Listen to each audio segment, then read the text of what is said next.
Hey, what's up, everybody? I know this is really random for everybody in the YouTube world, my subscribers and stuff, but I just thought about this a little last minute or whatever. But we are reviewing Halloween Kills. I did a spoiler-free review, but this time I'm joined by one of my bestest friends in the horror community to talk about Halloween Kills with spoilers this time. But before we get into it, would you like to introduce yourselves, Michael and Grae? Where are you from? Who are you? Oh, okay. You want to go into Hey, let's go. I am from Long Island, New York. I currently live in Georgia.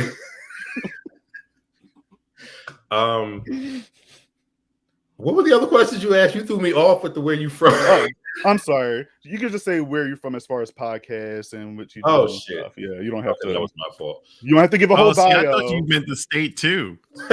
I'm sorry. My bad. I am from the People Under Scares podcasts and Twitter, just talking shit. Under what username? Well, talking shit at Thackeray Banks 86. Yes. Hocus Pocus not. That's right. Great.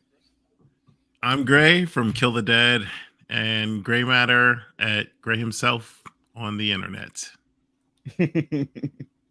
Yes.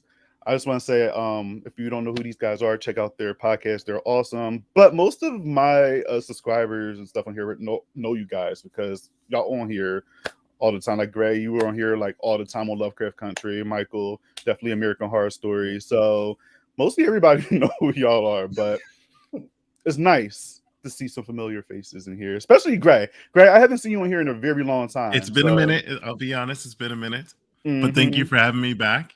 No, of course. So let's see. Before we get into it, we got Nightcrawler Theater, also known as Scotty Tarati on Twitter. If y'all know who Scotty is. Oh, what's up, Scotty? Yeah, my guy. Ted, hey Studs. What's up, Ted? Art says hi, Michael and Grae. Glad you guys could join. I love Halloween Kills. Yes.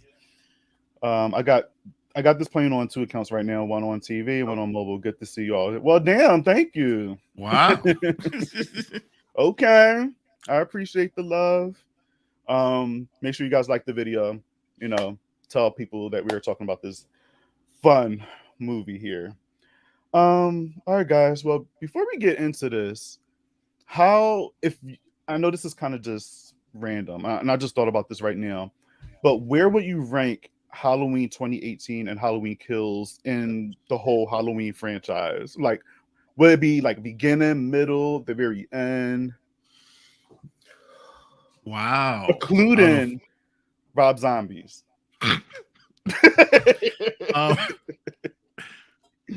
I don't think if you include it or not include it, it makes a difference. True. But I'll be nice. I don't know. I haven't thought about that yet. I knew you were gonna do this. I should have. I need some time.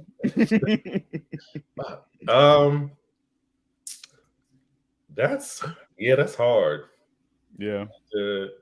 It's definitely more entertaining, I think, than some of. Okay, well, Resurrection, I know is going to be low. Okay. But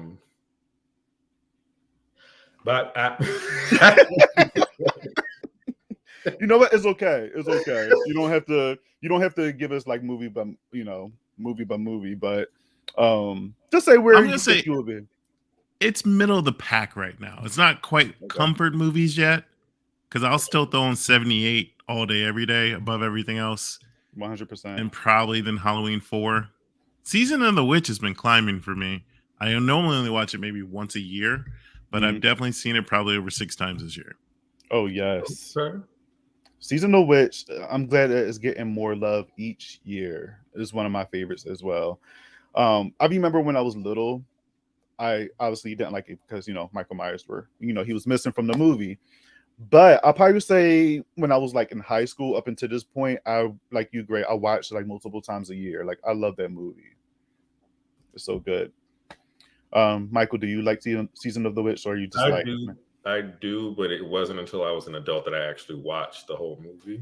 Mm-hmm. I probably got maybe 30 minutes in when I was a kid, and I was like, "What the fuck?" So I probably changed it, and I just never watched it again until I was like in my 20s. Turned out it was good. No, it is. We talked about this on Gray Matter. Like it would be dope if it was like an anthology series as far as TV show. And I remember Gray mentioned bringing back who was it? Jamie Lloyd and John from H2O, Laurie's son on there, but somehow like tying all of that together with this Silver Shamrock situation. It seems chaotic, but it seems like a great time. So yeah, I wouldn't be the writer for it, but I'll be happy to give my notes. Is John going to have the same haircut in this, or is he should just Yeah. he should. And if he happened to have a kid, if he don't have the haircut, then maybe his kid will have the haircut or something, or some type of sign that shows us he's still cutting his own hair. Yeah. He haven't learned over how long it's been since H2O? Has it been 20 years? I think it's been 20 years. Yeah. Yeah. Wow. in 98? So it's 20 Almost 25. 20, yeah, 20 shit. Wow. I feel old. Damn. I remember I haven't seen that movie in theaters, but I've seen it on VHS. I remember we rented the movie. But damn, it's still time flies. That's wild. All right, let's get into some comments in the chat. Mark says middle. Okay, Mark. Okay. Scotty said Rob Zombie movies are the only Halloween movies worth noting. Ooh. Old statement. Okay. Scotty, I love you, but we have to talk. He said jokes, of course. I like them both for their own reasons, but they're in a different career. All right, cool. You made up for that shit. Art said Halloween Kills is number 2 and 2018 is number 3. I actually consider making Kills number 1 over the original because of the flashbacks and legacy characters. Okay, Art, I see you. Art also said Season of the Witch and Resurrection have grown on me, even though they're still in the bottom 5. Damn, Mark got like his whole thing ready. Bro, Halloween. I'm still trying to figure out mine still. So you got Halloween 1978, you got Halloween 2, Season of the Witch, Halloween 4, H2O, Halloween 2018, Halloween Kills, Curse of Michael Myers, Halloween 5, Rob Zombies, Halloween 1 and 2, and then Halloween Resurrection is last. Okay. Hold on. I need to know which Halloween 6, which cut of Halloween 6. Ooh. Which one, Mark? Which one? To be honest, I prefer the theatrical cut because when I got the producer's cut, I'm just like, no, this is worse. The only thing that was good in the producer's cut was the soundtrack. Like it changes the I guess Michael Stalk and Laurie theme. It's more it's more regular, where the original was more like a rock and roll, like it's a heavy guitar. I like that one, but they changed that up. What I hated about the producer's cut, sorry, spoiler alert if you guys haven't seen it, but that movie is over 20-something years old now. Where Paul Rudd, have you guys seen the producer's cut? Let me just say that. Both of you. Yeah. Oh, Michael, you haven't? Do you care if I spoil it? I don't give a fuck. Okay. Well, how they stop Michael in this one, Paul Rudd gets like the rocks, right, Grae, and he like puts it around him or some shit. Yeah. And then Michael's just like stop. And then like Loomis somehow come up in there, but then Michael switch with what's his name? And then Dr. Loomis looks down on his arm, and then the thorn symbol appears on his wrist, and he screams. Right. And then you see Michael like walk off, but Michael is in Dr. Wynn's outfit. And then it ends. I believe that's how it went, if I remember correctly. But Michael has the appropriate reaction. yes. Yeah, doesn't he stop and like look back a little bit and just Yes. like Okay. Yeah, it's very interesting. And it's funny because Yes. because Dr. Loomis screams in that moment when he finds the thorn on his wrist, but they use that screaming moment on the theatrical cut. But it's cut off, so it makes it seem like Michael's killing him when he screams, but that's not the real reason why he's screaming. So it's very interesting. I never realized it was the same. So that scream, that's funny. That's crazy that they actually use both. My bad, y'all. Sorry, I hit the wrong button. Didn't even know that could happen. No, yeah, because there's like all these buttons down here, and I made a mistake and like click leave studio, and I didn't mean to do that, so my bad. Let's see. Art said, I want to see someone dress up as Mangled Marge after her face explodes. Yeah, and that scene was gruesome in Halloween 3. So Random said Rob Zombie killed the franchise with the white horse. Yeah. That's weird, yes. I mean, I grew to love H2, but I would still take that like that scene, like the whole situation out with the white horse and Sherry Moon Zombie as the mom coming back. It's just Corey, King Need Gore, Halloween Kills, of course. All right, so if you guys haven't checked out Corey's channel, he actually went through all the Halloween movies. Like he released a new review for Halloween each day. So you hit Halloween 1, 2, 3, leading up to Halloween Kills. So and he did an amazing job reviewing them. So y'all check that out. And he hated both producer cuts. Yeah. Both cuts of H6. Yeah, there we go. Both cuts of H6's Butt Water. Agree with the thought on the music being the only redeeming quality in producer's cut. They stopped home with rocks, bruh. Yeah. It was a mess. It was a mess. And then also the incest with Michael. They go more into depth with Michael pretty much impregnating Jamie, his niece, which is disgusting. Like, I don't even know how that got made. I just don't. Well, go ahead, Grae. No, I thought I had something. I don't. There's nothing that can really. Yeah, I don't have nothing else to say about that. So, yeah.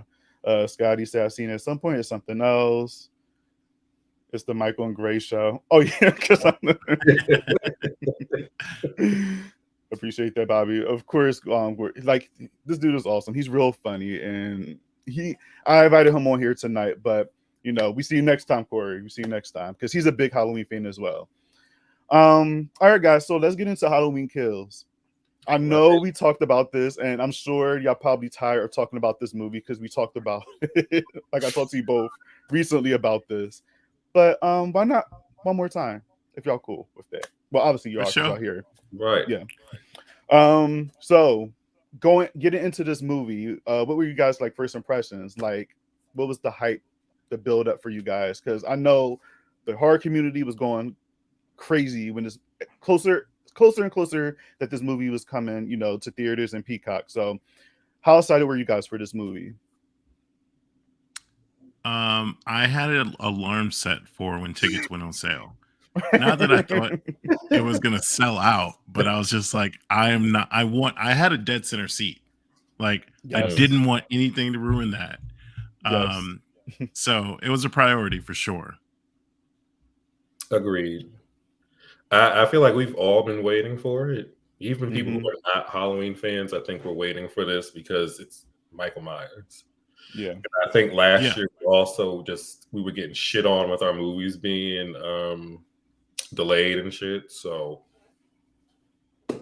why not? Yeah. Yeah, same here. And it's crazy too, because obviously you guys know the hatred that everybody have for this movie. Everybody just making it seem like this is like the worst movie that was like ever made, and it's just I'm appalled. And obviously I was on both of you guys' show, and I expressed my opinion, everybody else's feeling. Do you know what I mean? But I like to think respectfully. But I I was talking to another friend earlier about this. A lot of people didn't like Candyman. A lot of people didn't like Malignant, and a lot of people don't like this movie. It's like these are like 3 big movies that people were, was waiting for. Mhm. Everybody was waiting for Candyman, of course, but it's been pushed back like 3 times. Malignant, everybody was excited for the anticipation because we didn't know what it was about. James Wan kept teasing us and saying this, and that preview, and that was like a hype moment when that trailer dropped. And then of course Halloween Kills, because I mean Halloween itself, just that name, just everybody gets excited. But now I'm thinking about a lot of people don't like 3 of these films, and I think all 3 of them were awesome. I don't know, like, how do you guys feel about that? Like, I mean, like I think I heard y'all opinions on Candyman, but I wasn't too sure about Malignant. I love Malignant. I did watch it with some friends, and I don't think they liked it. But like, we were all confused. I was like, okay, I don't know what the fuck is going on, but I'm entertained at least. Right. Mhm. When it gets to a certain point, which I'm assuming people watch Malignant by now. Yeah. But once you find out what the twist is, I'm like, I'm in. I don't care how ridiculous it is. It's fun. I'm excited watching this. So give me more of this. Yes. But I think people do not like movies where they have to. It's crazy because if they have to think too much, they don't like it. But if it's on the flip side of that, then they also don't like it. Right. So they want some kind of happy medium in between the two. And that's a movie. It's forcing you to think what is going on, but then when you get to it, it's like, the bitch, what is this? True. Yeah, I think that because I like the film as well, and I in my mind, I believe James Wan was just like, all right, you just have to memorize the lines, you don't have to act, and it's okay. And like, either you get it or you don't. Right. But like, I enjoyed it. Like, I've seen people that are just like so adamantly against it and think it's dumb or stupid, and they just like, it doesn't resonate with them for whatever reason. Right. To me, he hit all the chords, and it's great to see he doesn't have to do another Conjuring. He doesn't have to do another Wandaverse. It could just be a standalone movie for now. It could get a sequel. I would still watch it. I don't care what the explanation is. She's gonna be like a Marvel superhero in like the sequel, based on. What'd you say? She's gonna be like a Marvel superhero, kind of like based on the ending, like she has his abilities. But that would be funny if he put her in Aquaman 2. Just if I ever appears. Right, if I see that, I would be taken out. I don't know what I would think. Or something in the Avengers. You never know. True. Yeah. True. Let's get into some more comments again real quick, because everybody just love him. Love the movie. Some acting was cringe, but I loved it. Cool. Corey said, I was lit for H Kill since June. I've been lit since it dropped. Very happy with it. A lot of heart went into it. I agree. I absolutely agree. Mark says people don't know what they want. That's true. Corey says Malignant was crazy. Love it. Yeah, that movie was again, I don't, like Mark said, I don't know what people want. That movie was a great time. Yeah. Let's see. Art said people expectations are too high sometimes. You know, I agree with Art. I feel like a lot of people, like, because these movies were delayed, so they're like, it has to be perfect. They had all this extra time to work on it.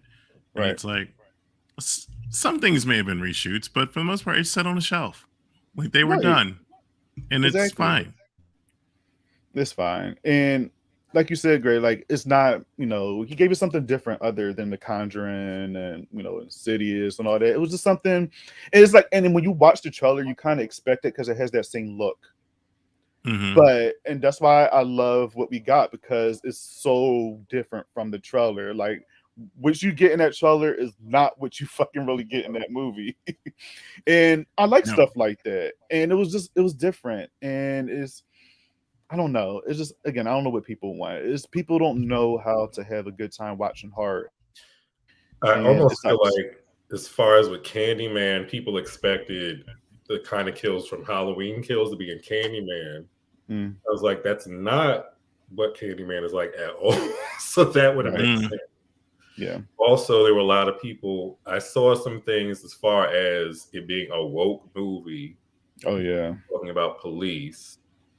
And me personally, I like the route that they went because it makes more sense to me than what we got back in the 90s. Right.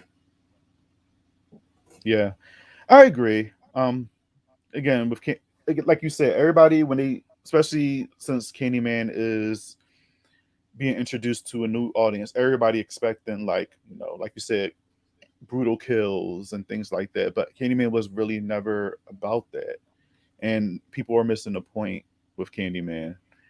So I heard a lot of people saying that they thought the movie was okay, they just wasn't scared, and they went into it wanting to be scared, and I totally get that. It's just a great. That was the unique part is that like they take the legend and it's like this happens everywhere, like it does in our communities, and that's the scary part, that it isn't an exaggeration. Like this is stuff that's happening everywhere. Yeah, I agree. But maybe that's too woke for people. I don't know. Right. Someone was like, "Oh, they made the white people the villains," and I was like, "What? Do you not know history in this country? Like, what are you talking about?" So I was like, "Did you not even see the other movies? You're just talking." Right. Omar said James Wan need to do Elm Street. I would actually like to see that. Yes, I would love to see that. I heard something like that before. Like he wanted it or was trying to get the rights to it or something. Oh well, I know he would kill it. I know he would kill it because I mean his cinematography is already on point. So imagine what he can do in like a dream world. It would be amazing. Yes. Shanice, my bestie, Halloween Kills was good. I lived for the kills. Michael was vicious in this one. I just didn't care for the monologues. Yeah, I think that was a lot of people's problem. The movie has a couple flaws. Oh yeah, 100%. Mark said people who didn't get Candyman or felt that it wasn't scary enough completely missed the point. It was never going to hold the same traps as the original did. Yeah, but I'm pretty sure most of those people that seen this new Candyman probably didn't even see the original, so they just talking shit. All right, Halloween Kills.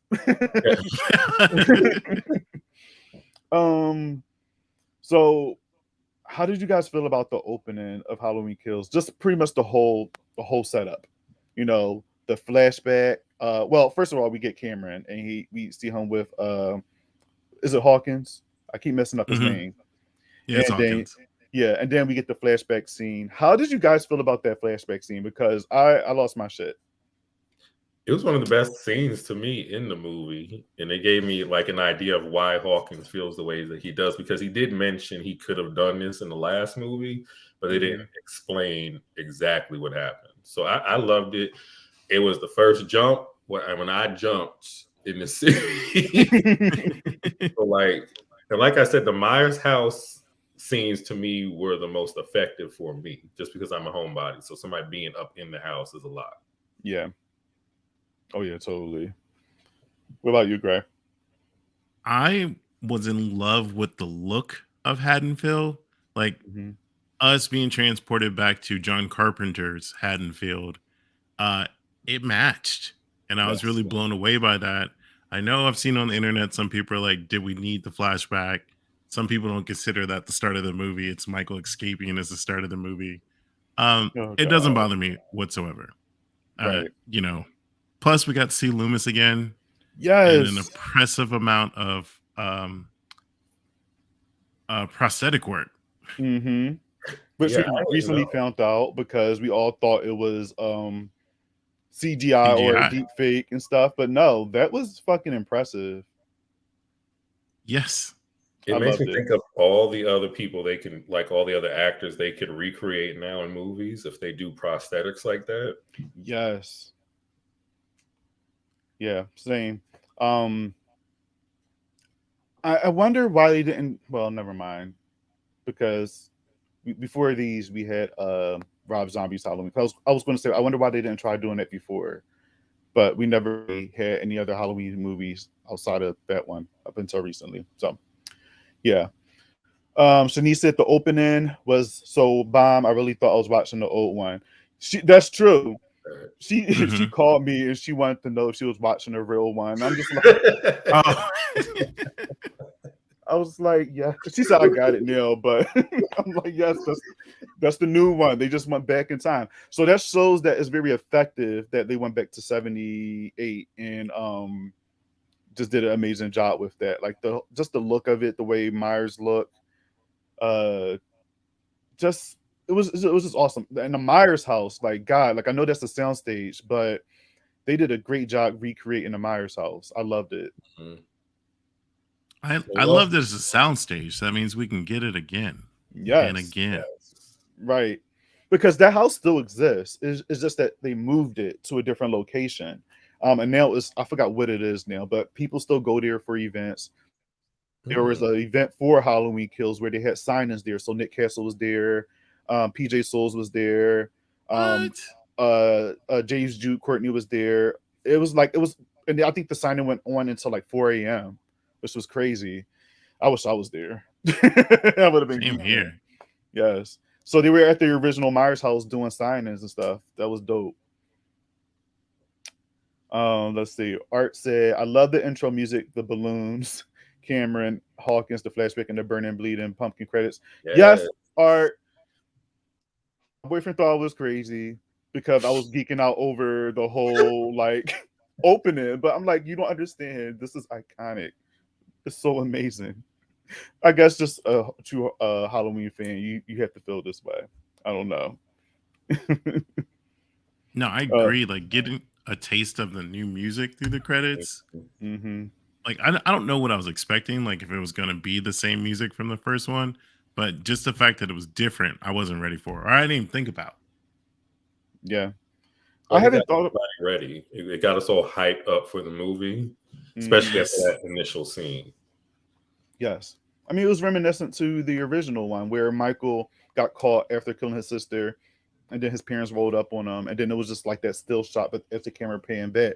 It was the same thing with Michael when the police was out there, and you see Loomis in the background. Everybody was standing still, and then the credits came on. It was so decent. I love how they did that.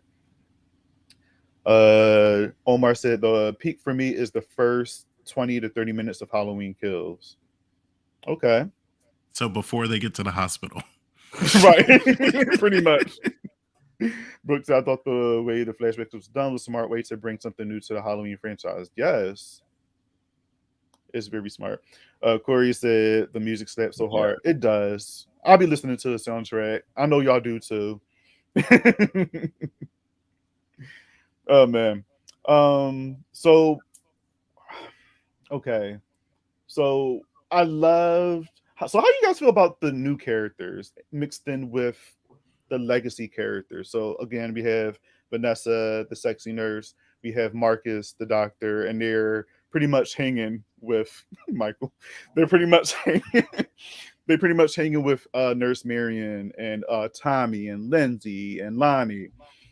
At first I didn't know how I felt about it, just because like, why is Vanessa and Marcus hanging with them, and how did that whole situation came about?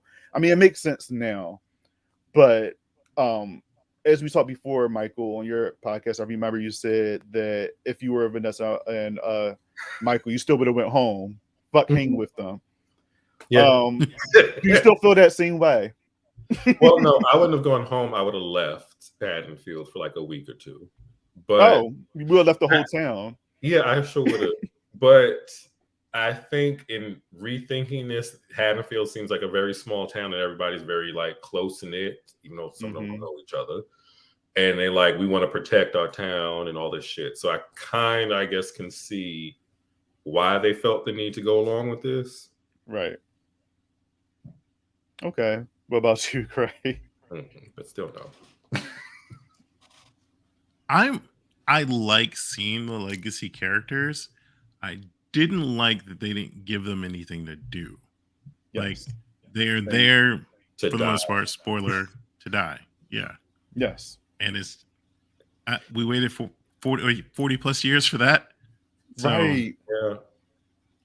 So it was nice to get new characters, even if the new characters died as well. Just yes, there's more people in the town than just the survivors.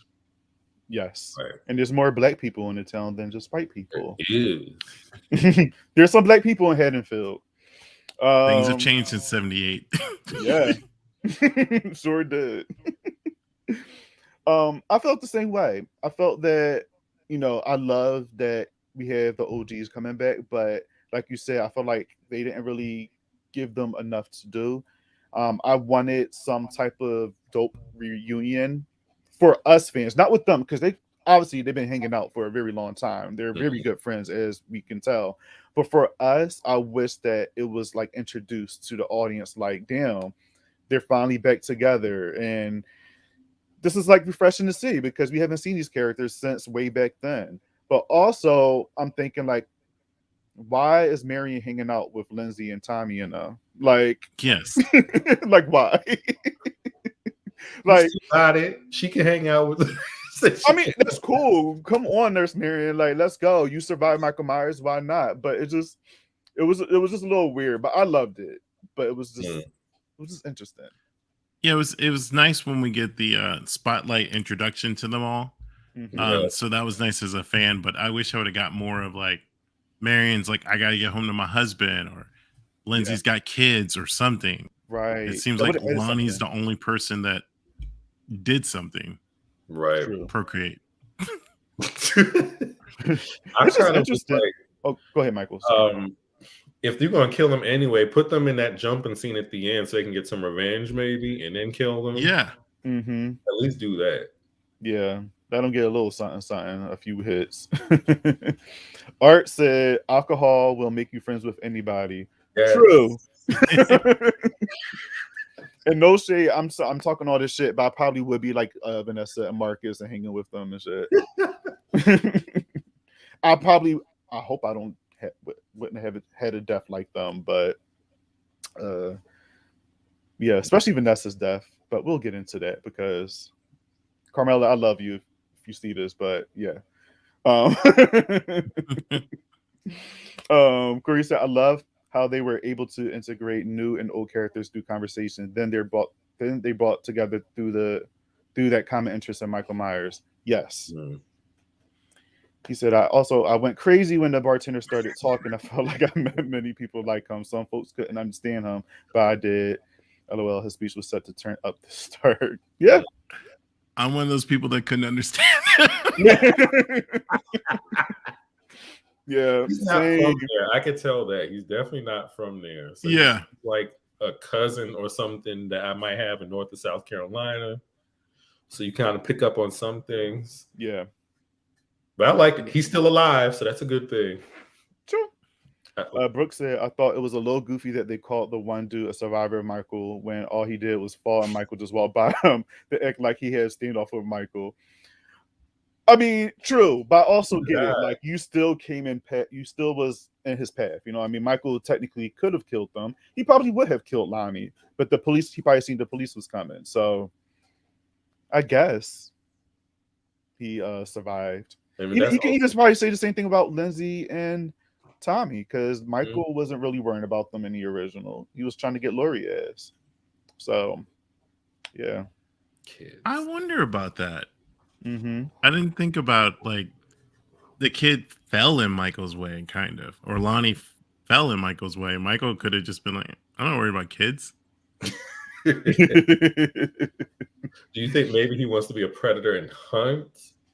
And since Lonnie fell in front of him, he was like, this ain't shit. This is like an easy kill.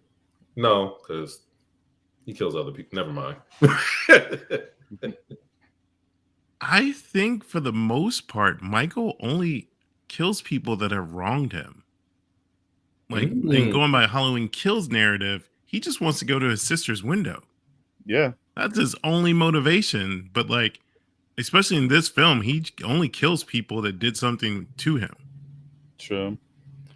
But in that flashback with Lonnie falling, again, maybe he was going to kill Lonnie. Maybe his house was right across the street. So he was like, kid, get out my way. I'm trying to go home. Right. You know what I mean? He wasn't worried about but But who wronged him? You can say the same thing with Lori in the beginning. They were like teasing him. Grae? I didn't think about this, Grae. Wait a minute. Vanessa, Marcus didn't want to do anything. Vanessa did. Wait, he didn't appreciate the way Vanessa was speaking to her husband, so he was like, "She got to go." So, or in 2018, he was like, "This bitch side-eyed me, so I'm gonna come back." And I didn't like the way she looked at me. Plus, he's got a reputation. He can't just leave a survivor in a car. That's not his style. True. Izzy, my guy, what's up? He said, I think the dialogue that they were given during the bar scene was really bad. Maybe the delivery, but I cringed throughout the whole time explaining how this was anniversary of the first murders. That didn't really bother me. There were other speeches in the in this movie that bothered me more than that. Yeah. Like that wasn't too bad for me. He was giving me Joe Rogan vibes during the speech. Oh my gosh. And I should have known then what was about to come. Omar said we needed Lori to join that powwow. Yeah. Yes, her ass was in. Did any of us think she was going to be in the hospital this whole damn movie? Right. No, she really got sidelined. Yeah. But I mean, it's kind of like Halloween 2, 1981. She was barely in that movie too, and she was in the hospital being chased. I didn't mind that because again, 2018 focused a lot on Lori, and then this one, again, it's the town, it's Haddonfield, and we get to see Michael. It was more focused on Haddonfield and Michael rather than Lori, which I was okay with because I know we're going to revert back to Lori in the last film, so I was okay with it. Art said, I love Tommy's speech. It was a concise and effective way to describe the events of 1978. I dug it, and it sounded like it was an urban legend story. Yeah, especially, I mean, it was Halloween. Sound spooky stories, a real life spooky story. So I had no problem with it.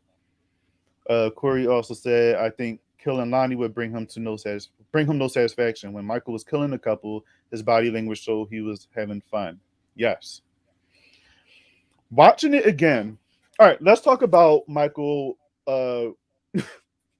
strolling up into Sandra's house and killing her and her husband, also known as. All right, so Michael, you haven't heard the episode yet, but Devin referred to Sandra as Lunel.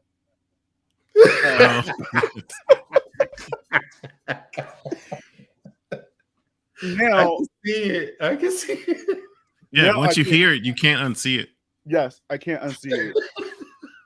So, guys in the comments, if y'all know who Lunel, she's a comedian. She also is, she looks like Sandra in the movie with the blonde hair. It's just Lunel is a little bit, I think she's much louder with longer nails. So I would love to see her in this movie.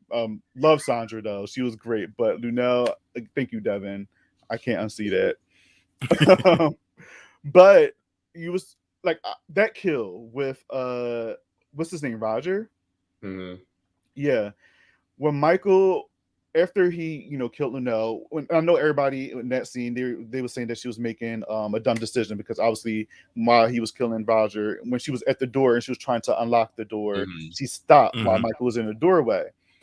And when I was watching the movie too, I was saying the same thing. I was like, continue unlocking the door. But now I had to think, and I was just like, well, maybe she was too scared, especially if she made any sudden moves, because Michael probably would have ran after her ass or just did something. So she rather just stay there and try to fight him off or whatever. But that scene where obviously he shoves the fluorescent tube in her throat, and then continues to keep killing Roger, even though he was already dead. When I was watching this for the third time, I think Michael was just trying to get the right knife for the rest of the night, for the rest of his killing spree. I agree with you. Yeah. Because he kept doing it, and then he would look at it and then do it again. And then when he finally picked up that last knife, he was like, oh, this will do, and then walked off. So Goldilocks and the Three Bears. Yes. Exactly.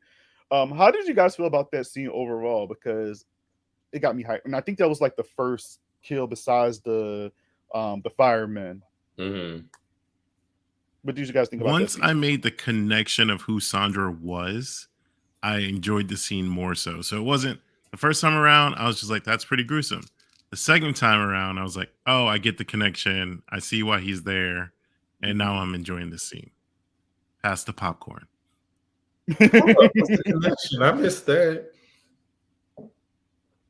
Grae, were you talking about? Oh, well, go ahead, Grae. I'll let you say it. Oh, I didn't. What was the question? Oh no, because Michael said what was the connection? Who's Sandra?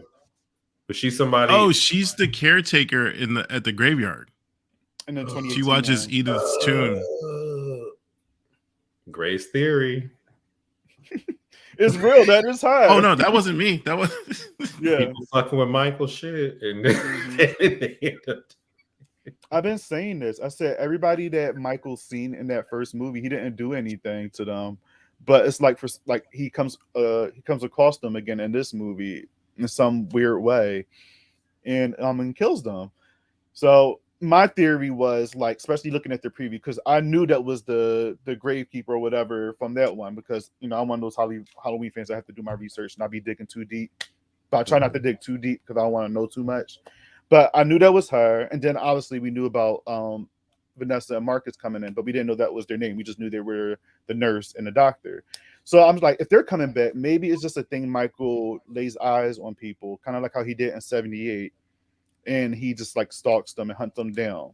And he didn't forget about these characters in this one, but it didn't end up like that way. They just happened to come across him.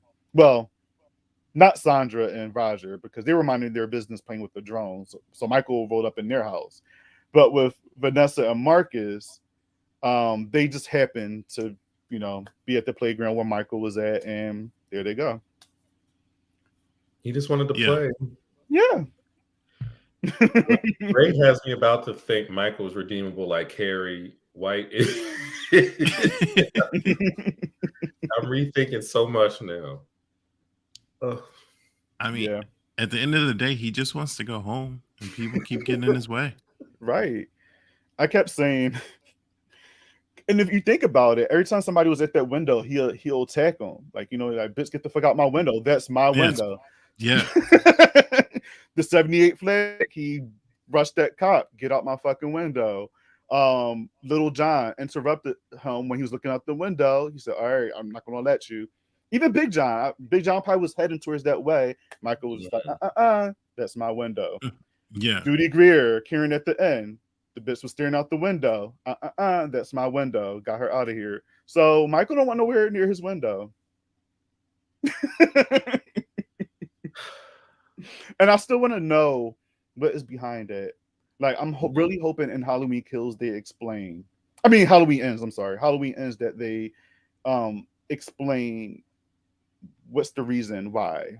Because he's pure evil, cool, but why he keeps looking out that window? And I know he's looking at himself through the reflection, but what's the whole point of that? The window is the eyes to the soul. Did I say that phrase right? Yeah. You're right. I was like, is it a mirror? Candyman.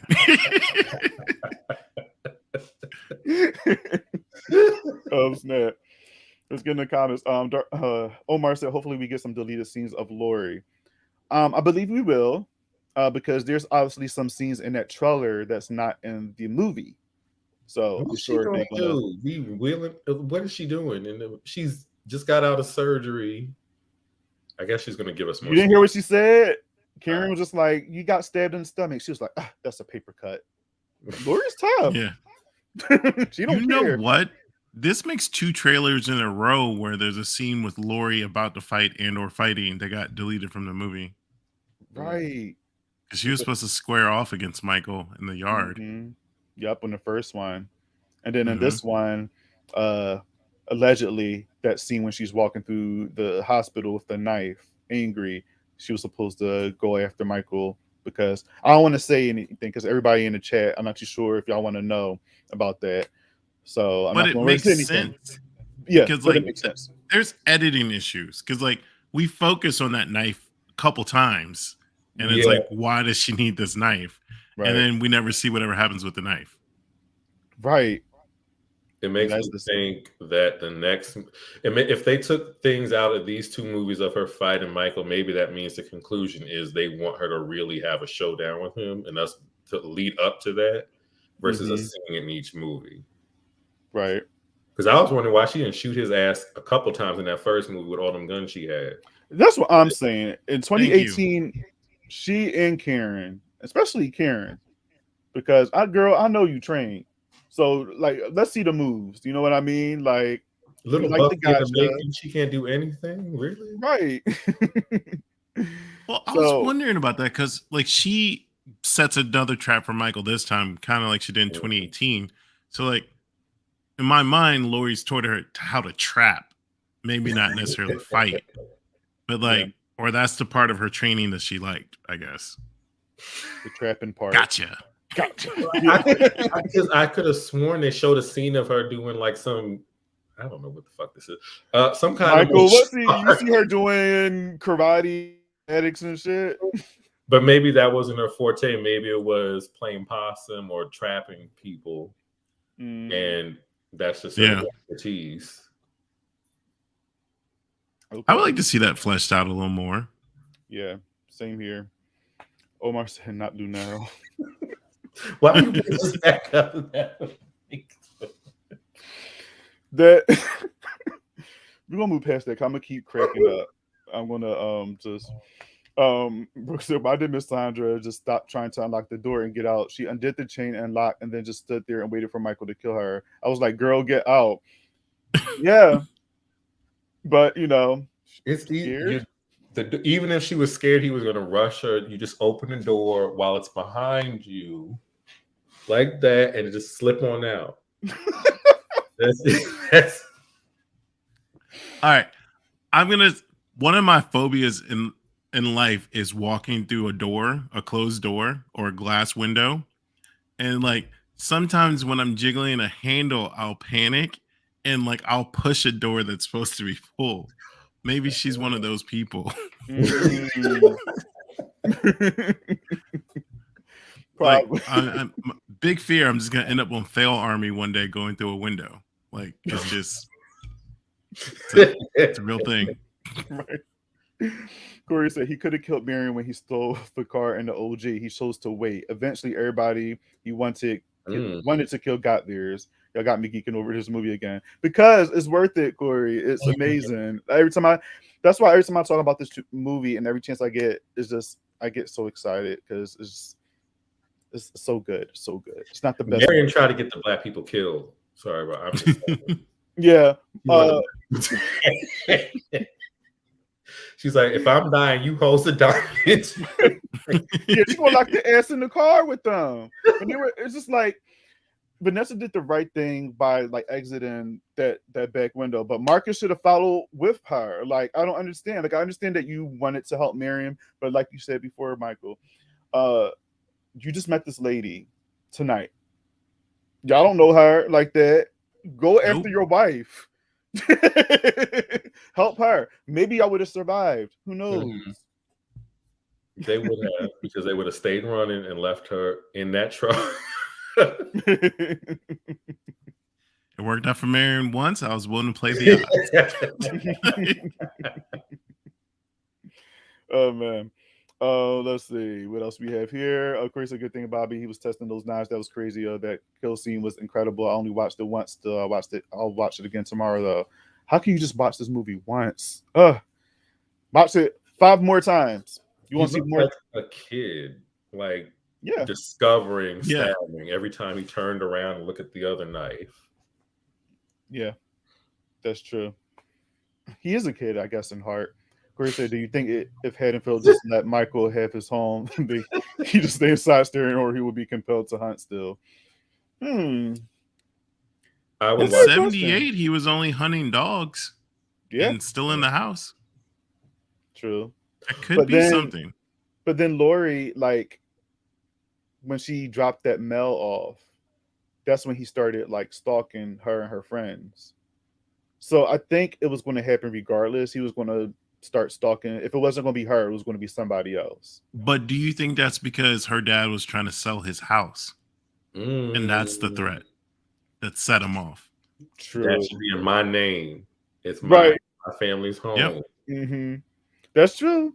Because did Michael look at the thing? I mean, maybe he did. Maybe after he see that and he looked at this, he's like, "Oh no, this bitch didn't," and then that's why he was. But then he should have left Annie and Linda alone. They didn't do anything.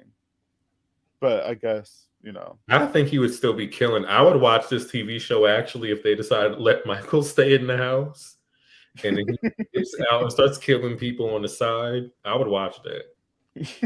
Michael's a homebody sometimes. Like a anthology series, and there's an episode where it's like the Sandlot. The kids hit a ball over the fence. You know how epic that would be? Oh man. Corey also said there's probably a director's cut. Wonder how much it'll differ from the theatrical. I wonder, but I was upset with the 2018 one because clearly we mentioned those deleted scenes, but those deleted scenes wasn't even in the deleted in the actual DVD or Blu-ray. Like you can't find them. So I wonder if I we have ever a going to theory get that. about that. I think that they hold it for like 10 year, 15 year, 20 year. Now that's a thing. Like they're bringing back all the classic movies or Scream Factory or anything like a Scream Factory. So they need content to put on that eventually. Right. I guess. Because you're right. Because they did do recently with the releases of the 4K of Halloween, pretty much 1 through 5. And they got like a new deleted scene, the Dr. Death scene for Halloween 5 that nobody had apparently haven't ever seen, which they could have been shown, but like they didn't do that. And they did that with the box set of Halloween, where that's where we got the producer's cut of Halloween Part 6. So you're probably right, Grae. Maybe they'll give that to us when we're like 50 years old or something. I never got to get the box set, so any release of a new box set of Halloween, I'm for it. You grabbing? I hear it. I was lucky. I did pre-order the 4K of Halloween Kills. Yes, I need to do that. Did you see the steelbook? The steelbook looks great. Ooh, yes. No. Yeah, it's like a red steelbook. It's really dope. I'll share it with you later if I find it again. Let's see. Brooke said Miss Lady had me rolling, go and lock the door and then shoot all the windows out. Like, girl, what are we doing? Right. Like, I would be pissed. Like, what are you like? I understand that you're trying to not have him in, but he's gonna make his way in regardless. Like, this man is strong. So that ain't gonna do shit. But when you watch it again, she opens up the door to shoot him. And say this is for Loomis. So you locking him in, and then you think you're going to try to shoot him. So you actually let him in. That was an open invitation for Michael to get in that car and stab your ass up. So Nurse Marion, I love you, girl, but my problem. Oh, go ahead. Go ahead. No, I was just gonna say I know everybody's problem is that everybody's making dumb decisions in this movie, but I always say they have to make dumb decisions in order to be killed, because if they make smart decisions, obviously there wouldn't be the amount of deaths that we got in this movie. So Nurse Marion's her dumb move was to open up that door and try to shoot him. Then she got stabbed the hell up. Marcus' dumb decision was trying to strangle Michael with that stethoscope. Nurse Marion is dead. Why are you trying? At that point, I would have been done. Like she took a good amount of stabs. At that moment, I would have ran out that fucking car. But no, you want to be a hero and try to choke him with your fake ass stethoscope. Vanessa, again, I love her. I love her character. But girl, like them shots, they weren't hitting. You're a badass. But then, like, I will say that scene took me out when Michael kicked open that door and then like she just shot herself. I doubt that can ever really happen. But his face when she approached the car. Yes, Michael. He's just sitting there looking at her like this bitch. Like, yo, that took me out. Like his face, like when she was doing it. But she could at least got 1 or 2 shots. But I still liked her. Carissa saying, "Great, I need a new box set." Yes. Shanice said, I was so mad at her old ass locking the doors and shooting that gun at just anything. She had no aim. Mark said that whole scene was it was good. It was so good. Let's talk about Lindsay. Actually, how did you guys feel about Lindsay in the scene? I just found out today that Kyle Richards stopped getting Botox for 6 months before filming so that she could emote. And I was like, Grae, are you serious? Like, is that real? Or are you making that up? No, I swear to God. She was taking it very seriously. For her to be like, be careful. I have to say, I did like her in this movie. Though I did like her. Yeah. I wish we got. I'm wondering if she had deleted scenes because it doesn't make sense. Maybe all the originals had deleted scenes, but they're like, it doesn't make sense to add these scenes in here. Yeah. I think Tommy's only scene would be him at the Capitol on January 6th. Like, I think all his stuff was there. On camera. The shade. I'm just saying. It's the truth, though. When I was looking at him, I'm just like, damn, this man would be a Trump supporter. That's it. I can just tell. He has that vibe to me. He got chased around a little bit, and he think he can do all of this. Right. Swinging on cops, not getting shot at for swinging on cops. The sheriff is good because he would have been slapped the fuck up in that hospital, yelling at him to begin with. Right. Brooke said when the wife in the nurse costume came shooting Michael, he opened the door and shot herself. Someone called Michael Witt. That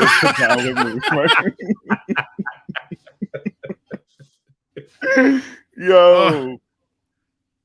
I love it. I kind of want to see him kill someone with a pencil now. I know, right? Omar said, I need to watch this movie again because now I have more to look out for. You guys gave me more insight. Yes. Shanice said, yeah, he was tripping. Vanessa shouldn't have went back. I guess I'd be a bad wife. Yes, no. Shanice. No, but first of all, Vanessa should have done. And if I ever get a chance to speak to Carmela again, hopefully she agrees with me. But what she should have done when she got out that car, while Michael was trying to attack Marion, that was her chance to start shooting Michael up, that, like from the back. You know what I mean? That would have been perfect. You know what I mean? Marcus could have gotten out, but no. Vanessa, I don't know where she went. Disappeared for like 2 minutes. Came back shooting. So my theory is maybe she went to go help Lindsay load up those those bricks. Maybe she was running and she thought Marcus was behind her, but realized that he wasn't there. So she came back. I'm trying to make an excuse for her. It was probably that. It was probably a change of heart, like I'm running for my life instincts. And then she's like, oh, my husband's back in the truck. Yeah. So now I got to go save him. Nah, I would have kept running. Else for him. He said I would have kept running. See you, Marcus. He made his choice. Yep. Michael. He probably was with Marion on the side. And I did catch that he was trying to drive the car though, because when he seen that Michael, he was trying to get in the front and get the car started, but then Michael was just like doing the most, and that's when Marion started shooting up the shit. So I blame Marion in this whole scene. Actually, it was her fault why everybody got killed. Because if you're gonna do that, everybody get out the truck at least, right? So y'all can. Does Lindsay have children? I think so, because them locks. Yeah. Because there's no way they had to have the child locks on because they could have unlocked the door themselves and gotten out. So or Lindsay's a killer herself, and she locks people up in her truck. That's the twist. It could be. Maybe there's maybe she's the mother of those badass kids. And they just deleted that part out. Them kids got on my nerves. I really couldn't stand them. And they could have died. Yeah. They didn't know about this pervert playing peekaboo with us. Right. You could just tell they were high off candy, but I just don't like how Little John, Big John, like I like how they was telling them the story, but like I would have cursed them little kids the fuck out. You're not going to just be rolling up in my house playing tricks and shit like that. How would curse these It's kids out? Haddonfield. They can do anything apparently. Omar said if Kyle can fight the housewives and Andy, she can go to toe to toe with Michael. Well, she did. She put up a fight, you know what I mean? She got choked out. She was taking that mask off. You know, she was trying to do her thing. Bruh. Everybody just going in. Oh my gosh, I can't keep up. Scotty said Lindsay is the new Michael. They're working together. He could have killed her. Her too. I'm sure you do. All right, so that mob scene at the end, that guy shot Michael at least 4 times. He went down but got back up a minute later. Because Michael is not human, y'all. There's something going on underneath that mask. Or it may be the mask, who knows? All right, so we all can agree that scene was a fun time, especially Lindsay running down, hiding. I think that was a real suspenseful scene too, where she was hiding behind a tree and Michael was like on that dock or whatever looking for her. I think that was really, really good because I would have been scared like for my life. And Michael, I remember that you said you would have ran back to the truck. My ass would have stayed right where she was at because I'm not running. I think that's a good hiding spot. I'm not trying to be seen. I'm not trying to be noticed. I'm gonna just stay back. And like I said before, he obviously went back to that truck because he moved the bodies around. So she was wearing dark colored clothing, so she did camouflage into the okay. Yeah, right. But then it also goes back to a possible deleted scene because when Tommy and Lonnie go back there and they see the corpses of Marcus and Marion and Vanessa. Lindsay's crawling out the fucking damn creek or whatever, and she's bloody and shit. I'm like, well, what happened to you? Were you rolling around and got hurt? Like, you didn't look like that running from Michael. So maybe there's a deleted scene somewhere in there. I'm telling y'all, they're working together. That is a Scream fake out. She's bloody all of a sudden. Michael might be on to something. She could have decorated the bodies. Because what was she doing the whole time when Michael would have been stringing the bodies up? Right. True. She hired Sartain. She had Sartain let him loose. What if she was dating him? Oh my God. That's going to be a Halloween Ends. We're going to get all these flashbacks and shit of her and Sartain together and coming up with the master plan.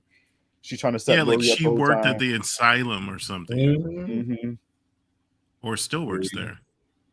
Ooh. I like how we just turned this into Lindsay being the killer. I mean, she's the only one that didn't die when came across Michael. Everybody Michael put his hands on, they died except for her. So, I mean, granted, her fucking up the mask saved her life, but I don't know. Maybe that was the plan all along. Who knows? It was. Mm-hmm. All right, hospital scenes. I know everybody hates talking about these hospital scenes because evil must die. Evil dies tonight. That's what it is, right? Yeah. Evil dies tonight. So now, all right. So I have this Halloween kill shirt, y'all, and it says "Evil dies tonight." I want to scrub this off. I don't want. I want to scrub it off because when I got the shirt before the movie came out, and I'm like, oh shit. But the amount of times they say in this movie and how preachy everything just sounds, it's like I don't want to hear that ever again. So now when I wear this shirt, I really want to scrub it off because it's annoying. And evil doesn't die that night. So it doesn't know. Y'all all die. Evil doesn't die. So how did you guys feel about just the whole hospital scenes, including Laurie and Hawkins and their little monologues together, and the mob breaking out and they see the patient that escaped with Michael, and them going after him because they think that's him. How do you guys feel about that whole situation? Because I know a lot of people don't really like it, myself included, but there's some people that actually was okay with it because it added some emotional, I guess, value to the movie. But how did you guys feel about that whole hospital scene altogether?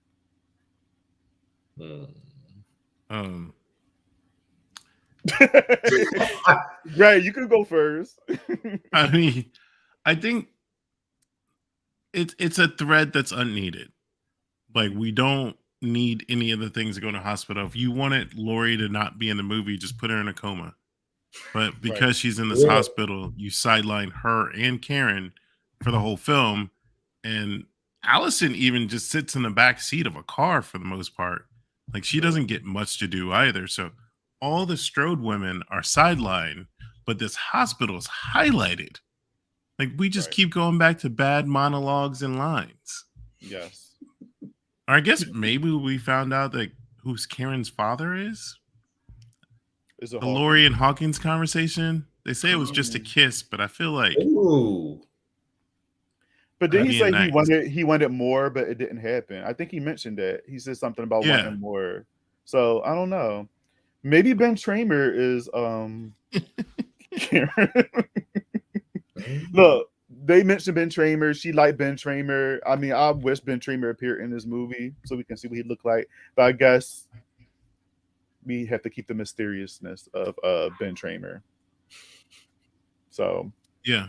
What about you, Michael? I didn't mind the hospital scene. I mean, it was a bit on the nose. Like, okay, well, you're all evil. You're all capable of doing evil things, just like Michael. Just pushed to a certain point. I was okay with it. The only thing that was irritating me was Karen being half-assed about protecting him and not really doing anything. Right. Also, why is he running upstairs? Like, I'm sure there are exits in the back. I'm sure there are other doorways to go through. And it's the little tiny step. This is nothing to really. The little tiny steps he was doing. There's no way he should have been able to outrun all them people. Nobody. Right. Yeah. I mean, I agree with that. And don't get me wrong. Like, I was sad for the dude as well, because I mean, obviously he's innocent. He has nothing to do with anything. He just, he's just there. But it's crazy how all these people in Haddonfield don't know who Michael Myers is, given the fact that I'm sure this happened 40 years ago in your town. If this is the only thing that brutal that happened in your town, I feel like you would do research. I feel like you would want to know. I feel like you would look up who Michael Myers is, what he looked like. Because I'm sure also when Michael Myers was arrested, they showed his face. They had to. If you look at the news, I'm sure they have to know. So I find it hard to believe that they thought this guy was Michael Myers, for me. Unless somehow Haddonfield kept it a secret and we didn't know what Michael looked like. But I don't know. I just feel like there's a lot of things that go into this that just didn't make sense to me. So when they were chasing him down and then he ended up killing himself, I was sad, but I was just like, this is stupid. I wish they kept the whole mob mentality thing going, but did it in a different way. I didn't like that whole scene there. And that, with him, at least. You did bring up something that them not knowing about Michael Myers is strange. And it makes all their monologues about how Michael has tainted the town for 40 years. It doesn't make sense, because if these people don't know who he is, they don't give a shit. They don't even know anything that's going. So really, it's just been haunting two of them for 40 years, and that's it. Yeah. So they could have saved all of that for something and gave us time to do other shit. Exactly. But I just feel like, I mean, I know there's a lot of political stuff with it also, and just social commentary that involves within that scene. I think that's why they did it. But for me, it just didn't really do anything. I mean, I get why they did it, but it just didn't do anything for me. Corey says also like a small continuity issue, right? Because he's flying out the window and then he lands face up. Right. That's true. No one because you see it from his point of view when he was going down. Yeah. So that's true. They didn't think about that. Well, sorry, dude. Hospital scene was alright. I laughed a great deal at those scenes, like it didn't blow me away or pull heartstrings. There's some funny shit happening in the mob scenes. Yeah, a lot of people were doing the most in those scenes, but I guess in real life, I think people would act like that. You know, the funniest scene is like, I don't know who the black guy is. He's some type of cop, but his name escapes me. But like, he's running up the steps in the mob, and he's like having like a panic attack in the middle of it, and his face is like, ah! And I was just like, what? Why is he being extra? He's the sheriff too. He's the sheriff, and he can't get people in control. Right. Now, as a black man, I was like, okay, Tommy, you only gonna be doing but so much right in this moment. So I feel like there was other things going on internally and how he was going to handle the situation. But yeah, hopefully he has something else to do in the next movie. Yeah, I feel like they could have gave him a better position in this movie. I feel like his character was wasted. Was it Sheriff Barker or something? That's his name. Yeah, I don't remember his name. I feel like he could have done more. In here. Yeah, I mean, he's been in 2 films, and I can't remember his name. Yeah. What are we going to do? Cancel Halloween? I remember he said that on the first one, and that was it. But they could have gave that man something to do in here, because I mean, especially controlling the mob scenes, like, I don't know, shoot a gun in the ear, tell everybody to shut the fuck up, something. I don't know. Make arrests, something. He just sitting there, just look like he's defeated, and I'm just like, you can control all these people. You can control this. Let's see. So Scotty said, could have been more like the town blaming the other escapees for Michael's escape, when in reality it wasn't his fault. Slightly more believable than no one knowing what Michael looks like. Okay. Corey said, it's like Twitter. One person spreads some false info and everybody follow. Was on the nose for Lori to call him a sheep. You are all sheep. Bad. Do you remember that? Do y'all remember Can't Hardly Wait? Yeah. That movie. And remember the girl was going off and saying everybody was sheep? Y'all probably don't remember that. See, I'm sorry. I always mention that because that's my movie. I love it. I remember the redhead and Jennifer Love Hewitt. I don't remember anything that happened in that. It's so silly, but it's a good time. There's so many people in there too. You got Seth Green, Lauren Ambrose is the redhead, Jennifer Love Hewitt. You had like 2 people from Clueless in there. The movie's just a good time. Seth Green. Mm-hmm. I can't think of Ethan Embry. Yeah, he's in there. Mm-hmm. He was on Empire Records in Dutch when he was little. Yeah, Dutch was my jam. Yes, and I didn't even know that was him. Like when I seen Empire Records and Can't Hardly Wait before I seen Dutch, and I was like, I did not know that was him because he was a little asshole in Dutch. Yes. But, all right, back to Halloween Kills. Sorry, y'all. Corey said, Can't Hardly Wait is the classic. Haven't seen that in a minute. Does someone get like in the bathroom? Yeah, Seth Green and Lauren Ambrose, the redhead. Yeah, and they hate each other, but then they end up hooking up with each other by the end of the movie, and then I think actually being with each other, and they're like total opposites. That movie's so funny. I need to watch it. It will make y'all smile. All right, so after these mob scenes or whatever, Karen, she goes after I guess to try to find Michael. You got Cameron and Allison and Lonnie going to the mire. Oh wait! I'm skipping Little John and Big John. Shit. Okay. Yeah. Let's talk about our favorite couple. So how do you guys feel about Little John and Big John? Because I'm hearing a lot of mixed reviews about this couple. A lot of people's like, oh, it's like a Bert and Ernie type of relationship because of how they say their names.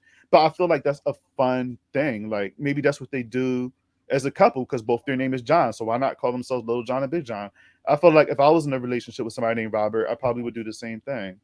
So first of all, Bert and Ernie's the first stable relationship I remember seeing as a child. So what's the big deal? Right. Compliment. Shit. Exactly. Right. But I love them. their mood, their vibe. I don't know if I would purchase that Myers house. Yeah. No. If one of you did, I'll visit y'all, but I'm leaving.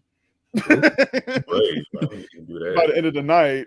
But the little part of me want to purchase that house and live in it just a little bit. I know I wouldn't really do it, but it's something in me just say maybe you should.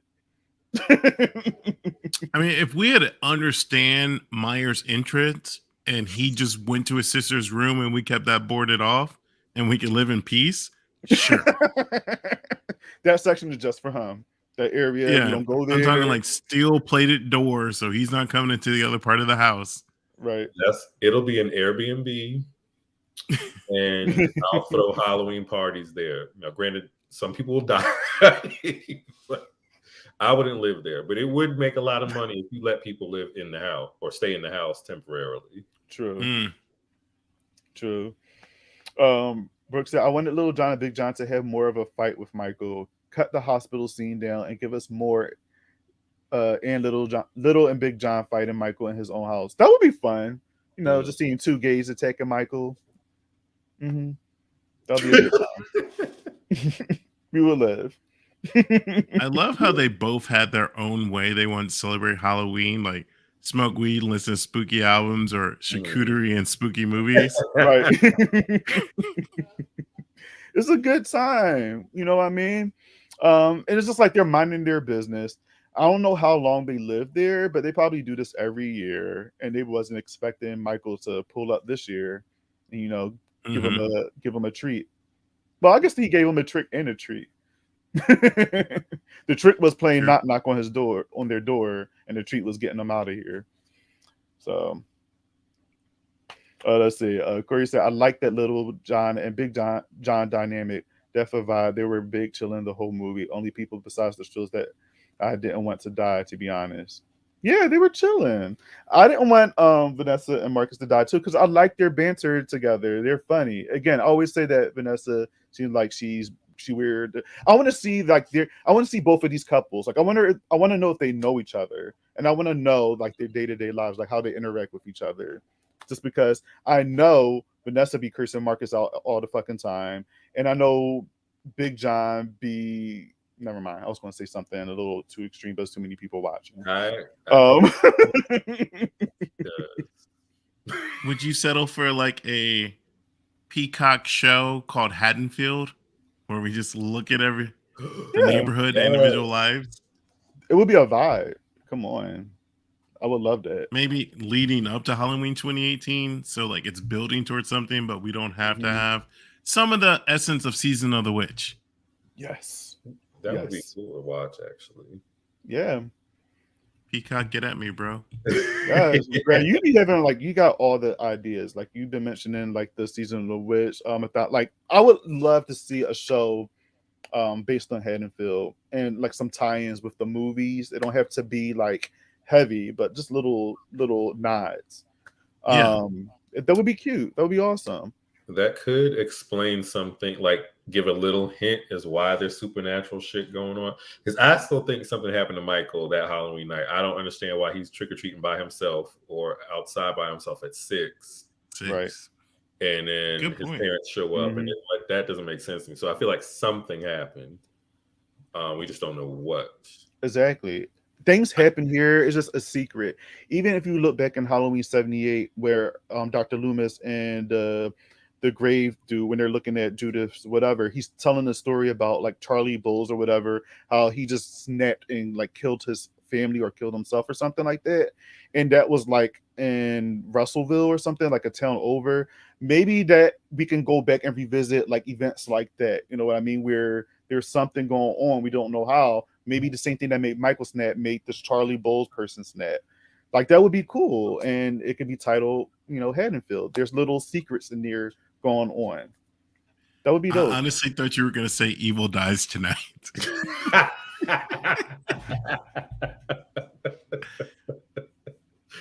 really thought so. I already told y'all how I feel about that. I'm not saying no. I'm over it. Scotty said Little John and Big John had a really fun dynamic to behold. They were doomed, but you totally wanted to root for them. Yeah, definitely. That was on them. Big John peer pressured Little John to fight that man or look for him in that house.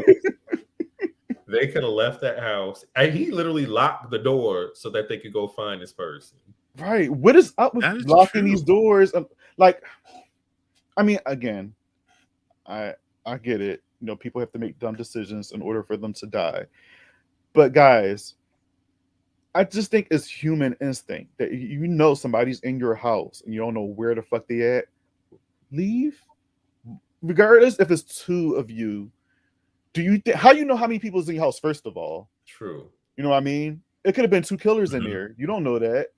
My ass would have bounced. I said this before. I would have left that house and called the police. I'm not going to sit there and lock the doors, take all my shit off, and then grab a small ass fucking knife and then separate to find whoever's in my fucking house. Like, it just maybe it was a lot. They have visitors for some extra fun, and they, just in case they wanted to stick around. Because I mean, to me, a bloody handprint on the wall in the door being open, that's enough for me to be like, I'm getting the fuck up out of here. Yeah. Yeah, I would have went right out that door. I know he's not that way. Right. Exactly.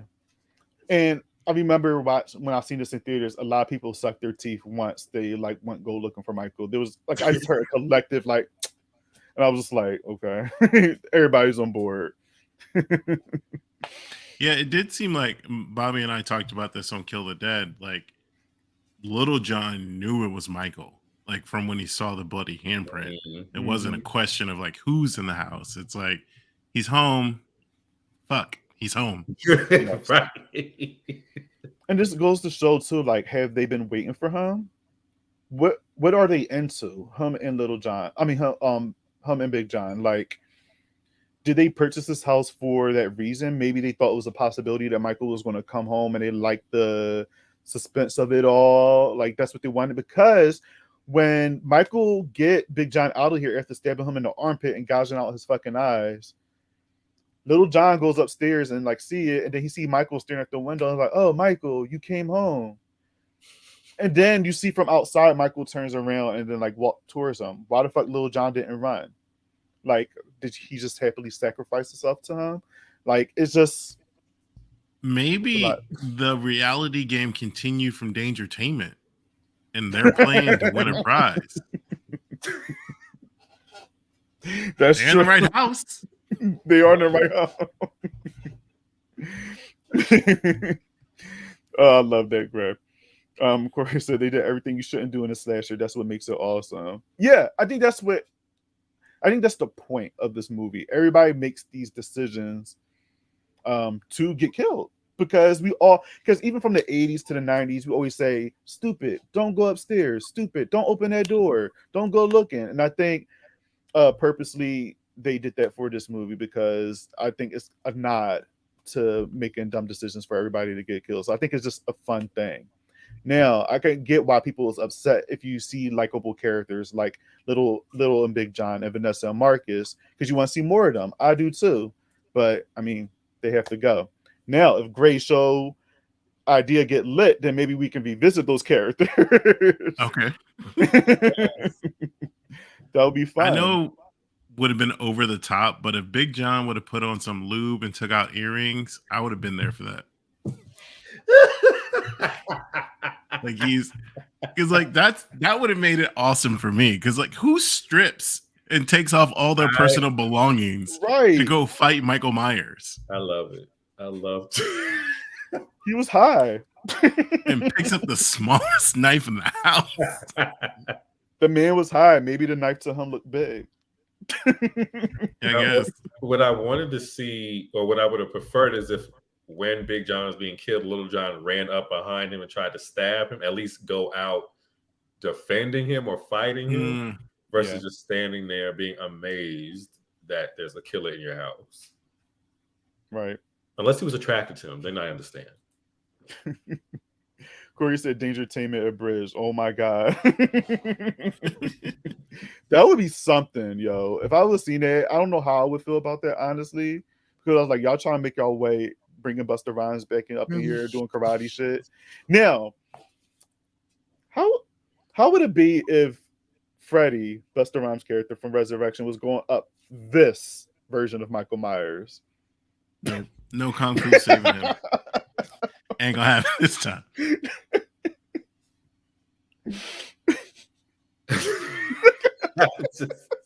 I'm trying to imagine how that fight would go. Me too. I feel like the kick, once Busta Rhymes like lift up his leg to kick, Michael will like catch it and somehow like break it or like swing him or something. Yeah, I don't think it'll. This Michael makes Resurrection Michael look like a chump. Like Resurrection Michael don't want none of this Michael. Not to be pitting those two against, but he could kick him out that window though, the special window, and there's no more window at that point. And then he could do trick or treat motherfucker line again. Although Michael wouldn't be dead from that, but still, he'd at least kick him out the window. He would get the most brutal death for doing that. Michael would be. Oh, he would die worse than Cameron. Oh yes, totally. Yes, you broke my fucking window. Michael would run up them steps. We would see Michael run. Y'all talking about like, is he running? No, Michael would run up them damn steps. I mean, to Grae's point, how many kills are because of home invasion in this movie? So we have Big John, Little John, Sandra and Roger, Cameron, Lonnie. I mean, tries for Allison. Yes. So he does get Karen. Oh yeah, that's true. Oh, you talking about breaking in his house? Oh, I thought he meant like Michael breaking in. Oh, them breaking in his house. True. So he really thought that knife Little John was using to cut cheese for crackers was going to do something. Did you read Busta Rhymes? Wait, did you read Busta Rhymes almost made it into this movie? Yes, I've been hearing about that. It's very interesting. Or what?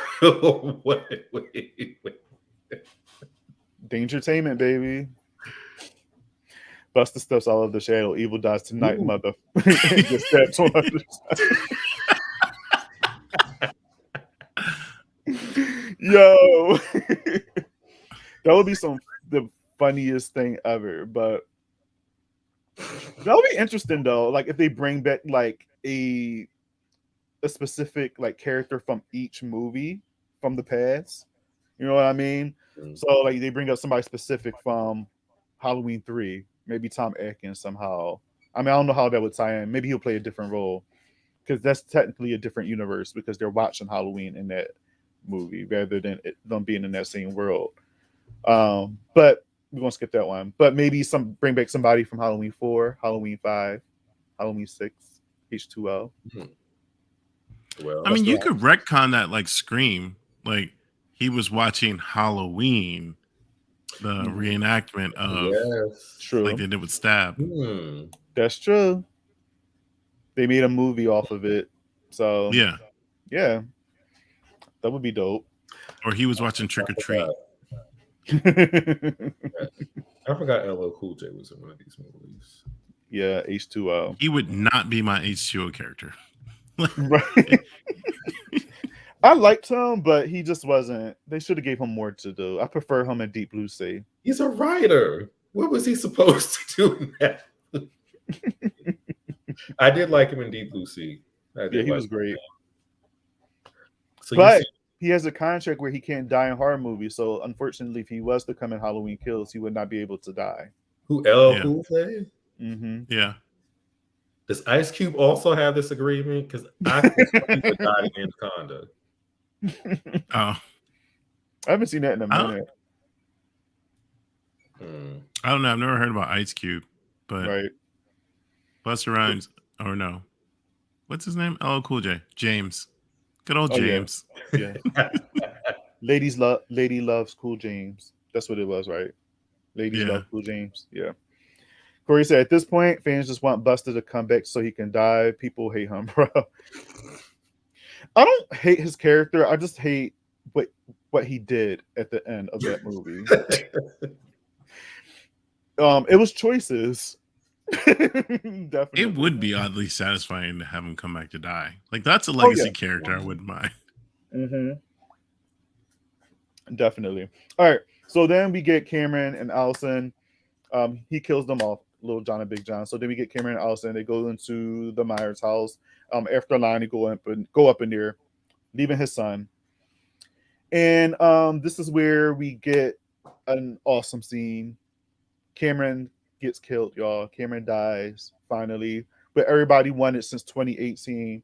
Now I know some people had a change of heart with Cameron in this movie because he appeared more likable. For me, that didn't change anything. I wanted him to die. I was waiting, and I was happy when it happened. He got fucked up big time, and I think they did that on purpose. They knew the fans wanted Cameron to die like a gruesome death, and I think we got that. So, what did you guys think about like that whole overall moment? Were y'all cheering? Were y'all excited? Were y'all just like, oh, like how did y'all feel? I was excited. I was happy.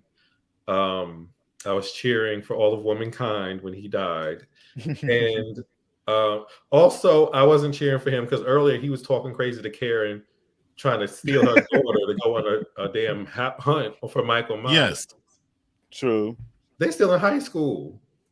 That's what I didn't understand. Like, right. Why are they the only kids allowed to come out and do this? Right. That's true. But yeah, it was a very, very satisfying kill with like a cherry on top when Michael comes down those steps. Yes. It was like, but wait, there's more. Yes. This moment right here. Yes. Yes. Just so good. So satisfying. I loved every bit of it. Cameron head is missing on this shot, unfortunately. But I love that moment where, he was coming down the step. Well, first of all, he was fucking Cameron's head up and everything. He was going back and forth, up and down, and finally just stabbed him in the, I guess, in the neck in that moment. And he was just like dying out there. And then when he was going down the steps, he was just like, oh, you talking all that shit, bitch? Hold on, let me kill your boyfriend real quick. Snap. All right, what'd you say? Let's continue. Like it's a no bones day. Right. So good. So good. And this shot of him right here was like scary. I will say I love how they made Michael look in this movie. Just how he was lit. And I always say that, and people look at me crazy too, but you have to light Michael the right way because he looks more terrifying. And in that picture I just showed, like, he looks legit fucking scary. And he, to me, was the scariest in this movie than he was in 2018. Yeah, agreed. I agree. That's actually what I like about the entrance, or his entrance to us in the fire scene. Of like, in real life, there's no way he would be that backlit or dark when the whole house is in flames. But whatever camera tricks you do to make that happen, it was badass. Yeah, it was. Brooke said, I was happy. And his death was so gruesome. Michael fucking him up. Yeah, definitely. Corey said, bruh, he threw Allison's phone in the cheese and everybody collectively said, this man needs to die immediately. He was a fuck boy. The death was the most vicious death. Yes, he was. Yeah. Yeah, I was happy. And just that whole moment when Michael come down and Allison screaming do it after Michael's trying to stab her, and then we get Karen coming in with the pitchfork. We have her heroic moment right there. My problem was in that moment, why did she stop stabbing Michael with the pitchfork? Why didn't she just keep going? And even when she kicked him in the head, why didn't she continue to keep kicking him in the head? Now I know she had a plan because Karen's full of plans. She has tricks, but I feel like you have an opportunity right here to get some damage in, right? Then continue on with your plan. I would have been holding on to that pitchfork. But how did you guys feel about that moment and her running out with the mask and saying, come get it, and her little monologue talking about, oh, your sister was here, this is where it happened, which raised some flags too. But what did you guys think about that? Grae, you can go ahead.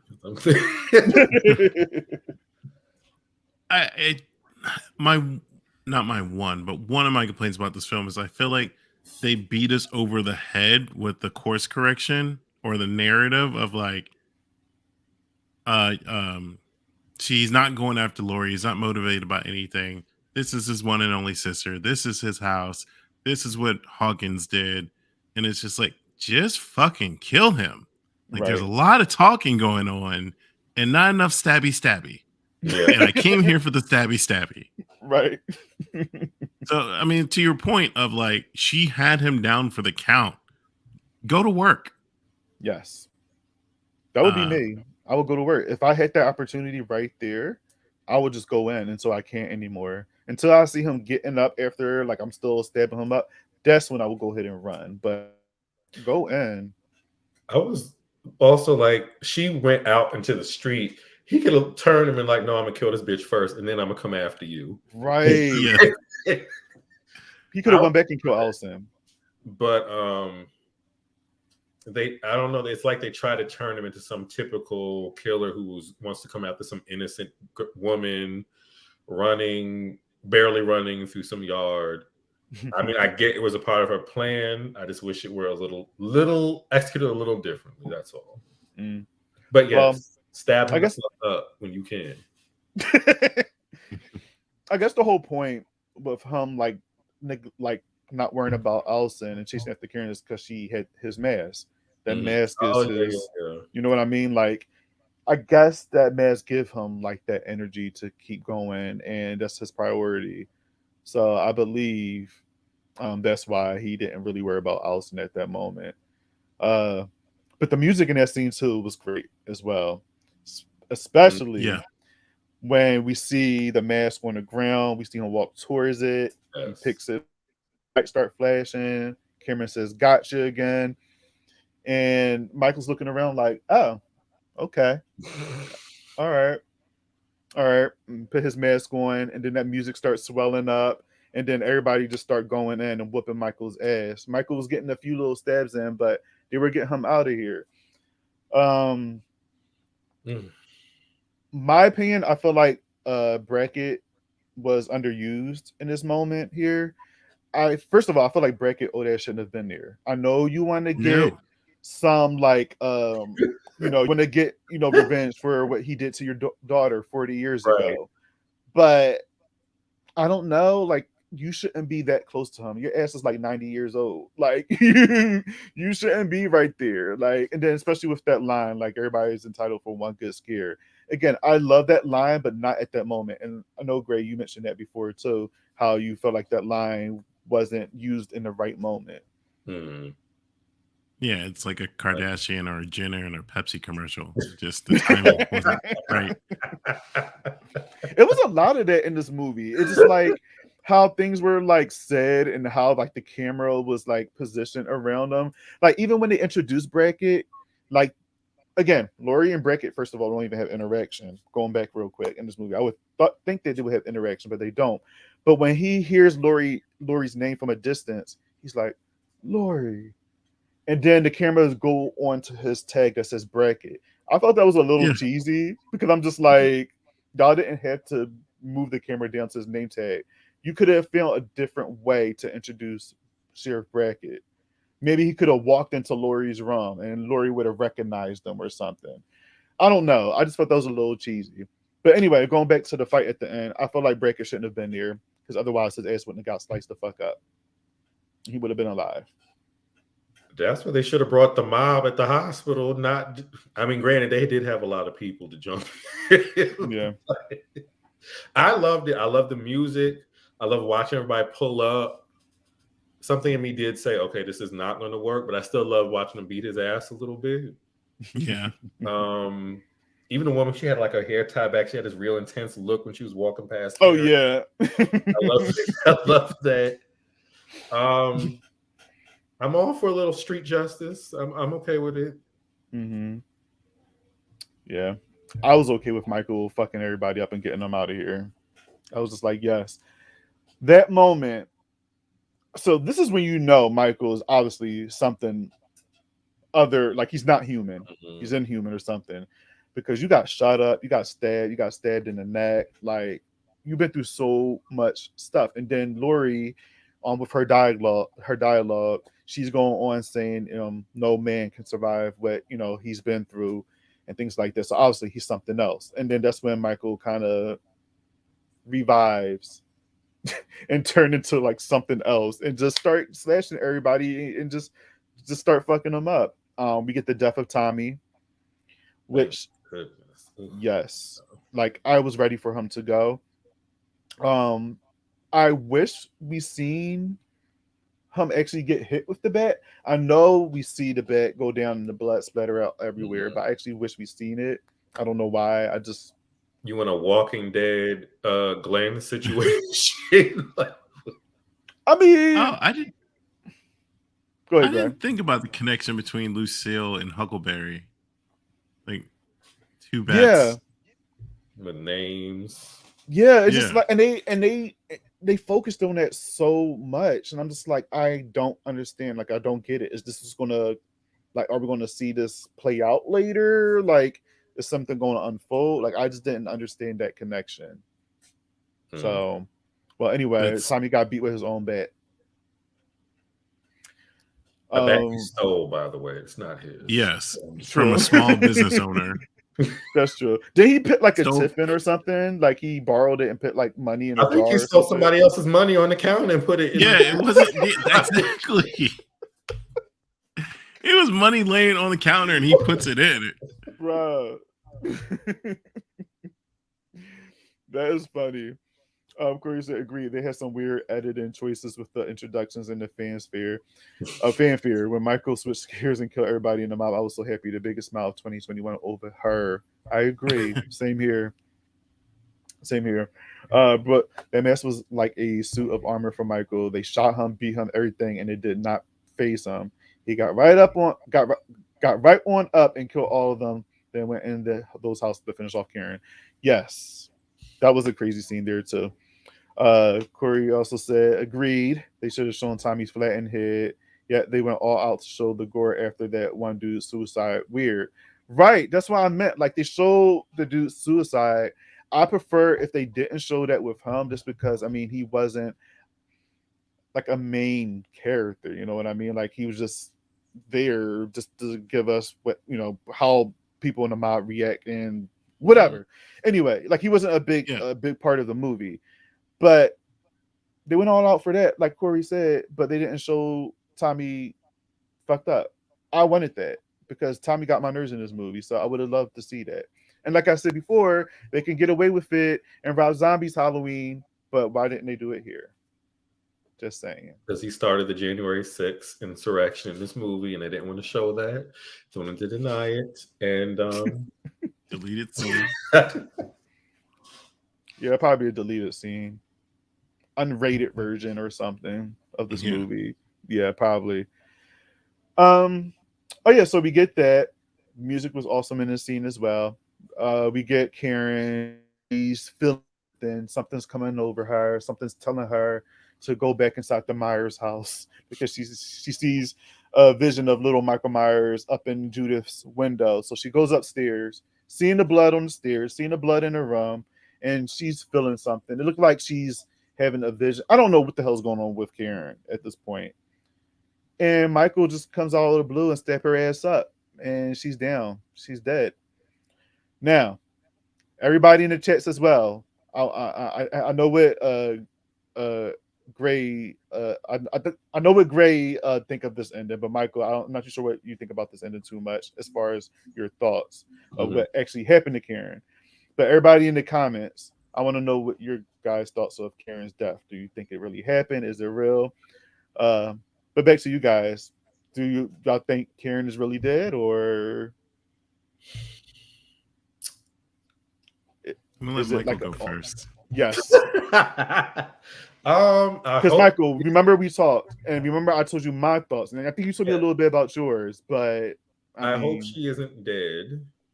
It didn't seem like he was doing too much damage to her. It looked like he was just slicing up a little bit, you know, not like real stabs. I'm disappointed in the Karen character, so I selfishly want her to be in the third movie so she can fight a little bit. Yes. But in order for this next movie for us to really see Laurie take it to the next level, I think she has to be dead. So As a Okay. motivational piece. Yeah, and so she's going to train her granddaughter while she's still in high school to fight Michael Myers. Okay. That makes sense. Yeah. I already felt like Karen trained Allison already, low key, but we're gonna like There's come on. something because she Here's picked up the something. shotgun. Yeah, she picked up the shotgun. After Michael took True. that shotgun, she pulled out that knife and started shanking his ass right a fucking way. She didn't wait. True. As soon as that gun fell, she was like, shank, shank, shank, like she wasn't playing. Like she was like Michael was that cheetah girl at the prom. Kiss my man. Yo. He'd been holding that in for 4 hours. Oh, Also, what time is it? Like, right. it is the longest night in Haddonfield history. It sure is. It sure is. That's a good point. Like, y'all should be tired. Yeah. But like, if y'all were all drunk and everyone's sobered up, it's late. Right. So y'all gonna think, oh well, we're gonna handle this tomorrow. I'm tired. I'm gonna go back home. Meanwhile, Michael Myers out here still getting people out here. That's the scariest part to me. The fact that he's escaped and he could just show up at any point in time. Yeah. That's why I'm happy what they did with this version of Halloween, because obviously John Carpenter didn't want Michael to be a sibling to Laurie, because that makes him less scary, because he's not going after you now. He's just going after relatives of his family. Well, his relatives. I said relatives of his family. His relatives. But they went back to what John Carpenter wanted and just have Michael killing at random. You don't really know why he's doing it. And I think that makes it so much scarier. And I think that's why this movie works, because he just pops up in people's houses and just kill them. And I said this before, I was scared after I watched this movie. Like, I turned my lights on from my phone with my smart thing, because you like people. I mean, I know Michael's not real, but I'm just saying, home invasion shit scares me. Mm-hmm. So, I felt some type of way about that. But Grae, your opinion on Karen? I think that Karen is dreaming, or it's a dream sequence, and she's seeing what happened to Edith. And like that, she kind of dies in the same way with the hands and clothed, but like she wouldn't know what Edith looked like to even pretend like she was Edith. So the only way she can process it is see herself and see Michael now. Yep, that's my thoughts too. Brooks, yeah, I've seen people compare Karen's death to the way Jamie Lee Curtis' mother character dies in the movie Psycho. I said that too in the famous shower scene, because it was like those close-up shots. But I also agree with you, Grae. Like it was very similar. She was in the same room.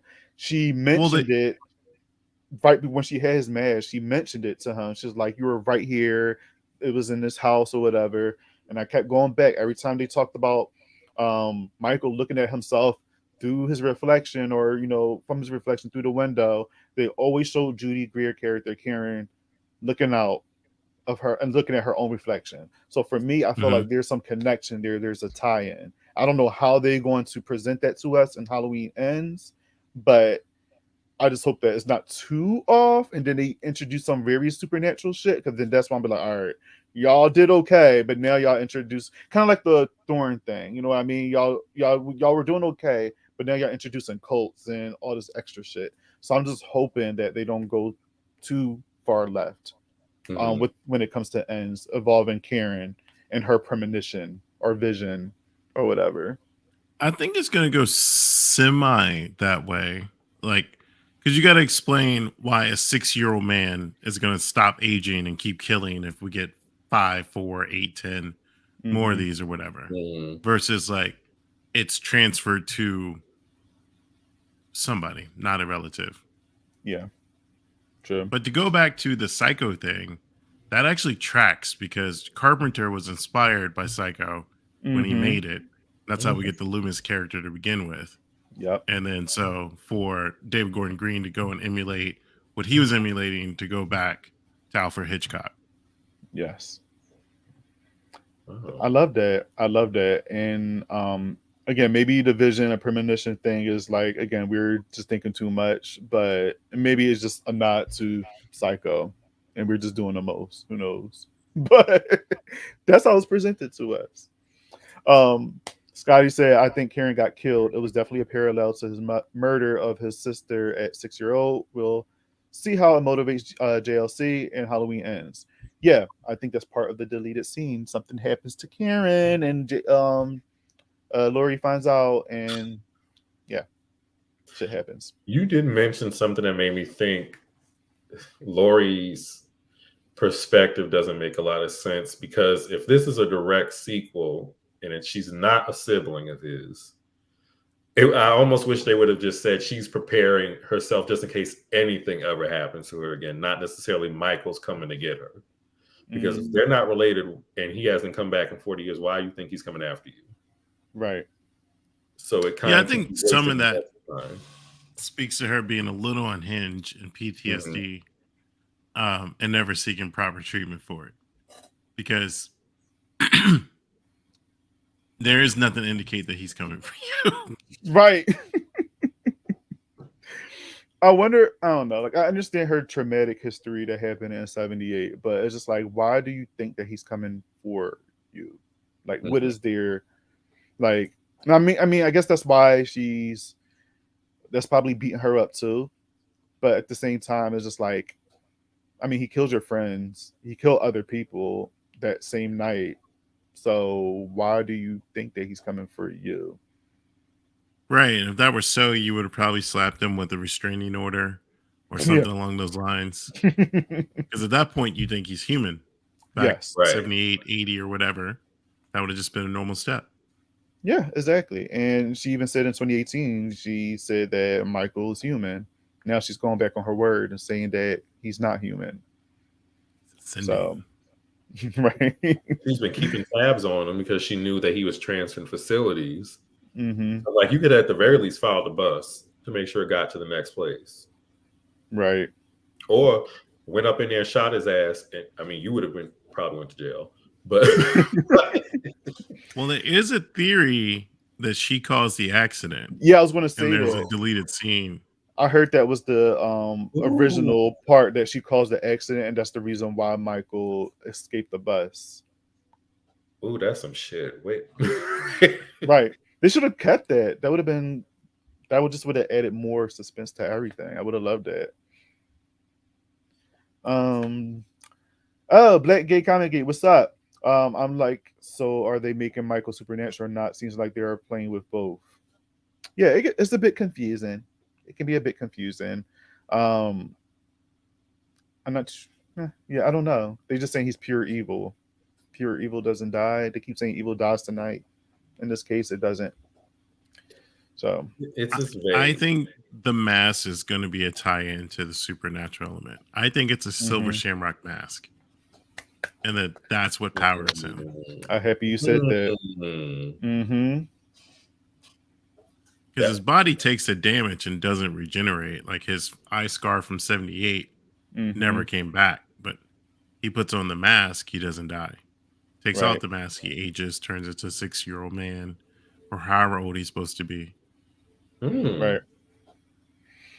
Becky comes out. Yeah, I don't like them taking away the sibling angle. They have no connection otherwise. Well, that's the point. Black Gay Comic Geek. They didn't want originally them to be related because it makes it less scary if they are related. And we've seen that storyline already. We've seen Michael going after Lori in the H2O. She chops his head off. I don't want. I'm happy that they didn't go with that here because I don't want to see a repeated storyline. So I'm happy that he kills at random, and I think that's what makes it much more scarier. I'm repeating myself, but I'm happy that they went that route. In my opinion. I mean, do y'all feel the same way, or do y'all prefer him being connected to Lori, or are y'all okay with him just like anybody can get it? Lori just happened to be the one that he laid his eyes on and happened to be the one that night. That's it. I don't know if Lori not being a sibling has to be the thread for me, but just changing the narrative of the franchise works for me.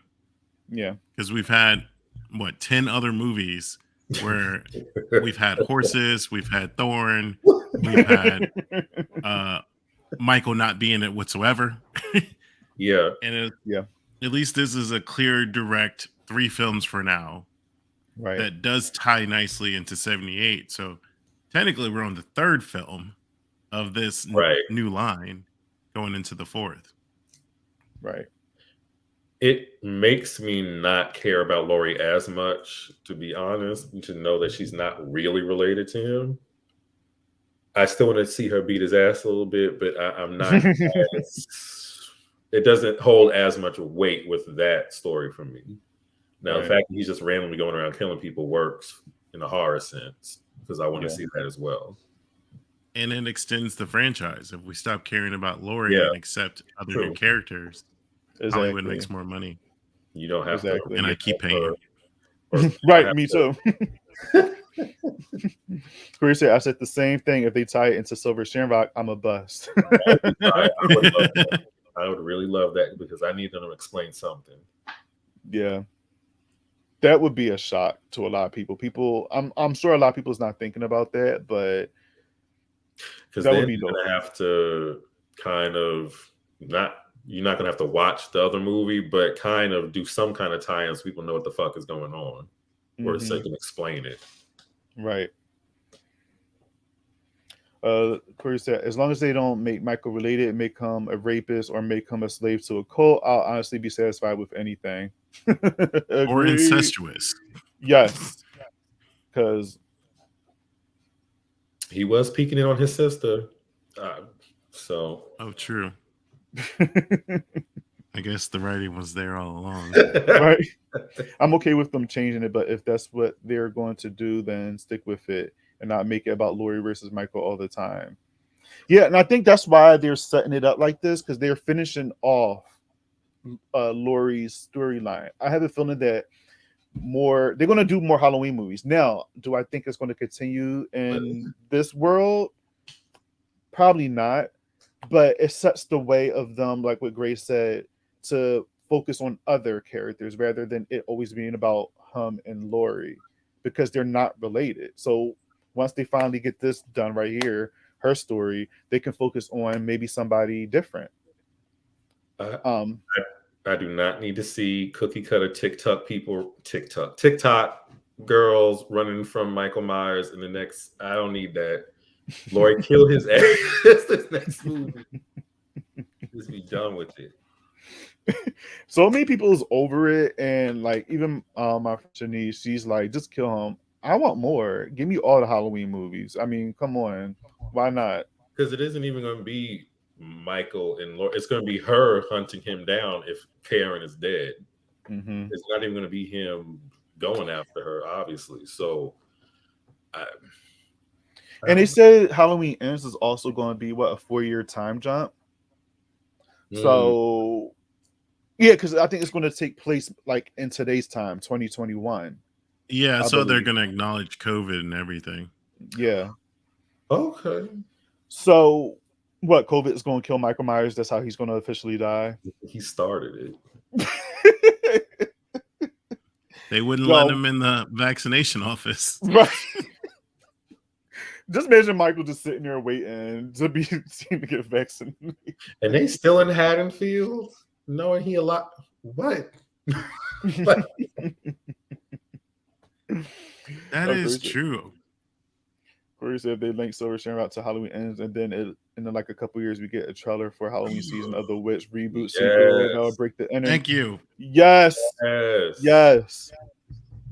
I want that season, because people love anthologies and stuff right now, and I felt like that's why a season of the Witch didn't work back then, because that was like fresh and brand new, and obviously Michael was missing from it, so that's what everybody expected. But I wanted to get like a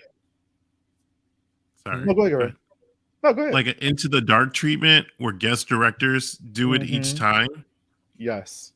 Okay. And just one narrative, but like we get these installments by different creatives. Mm-hmm.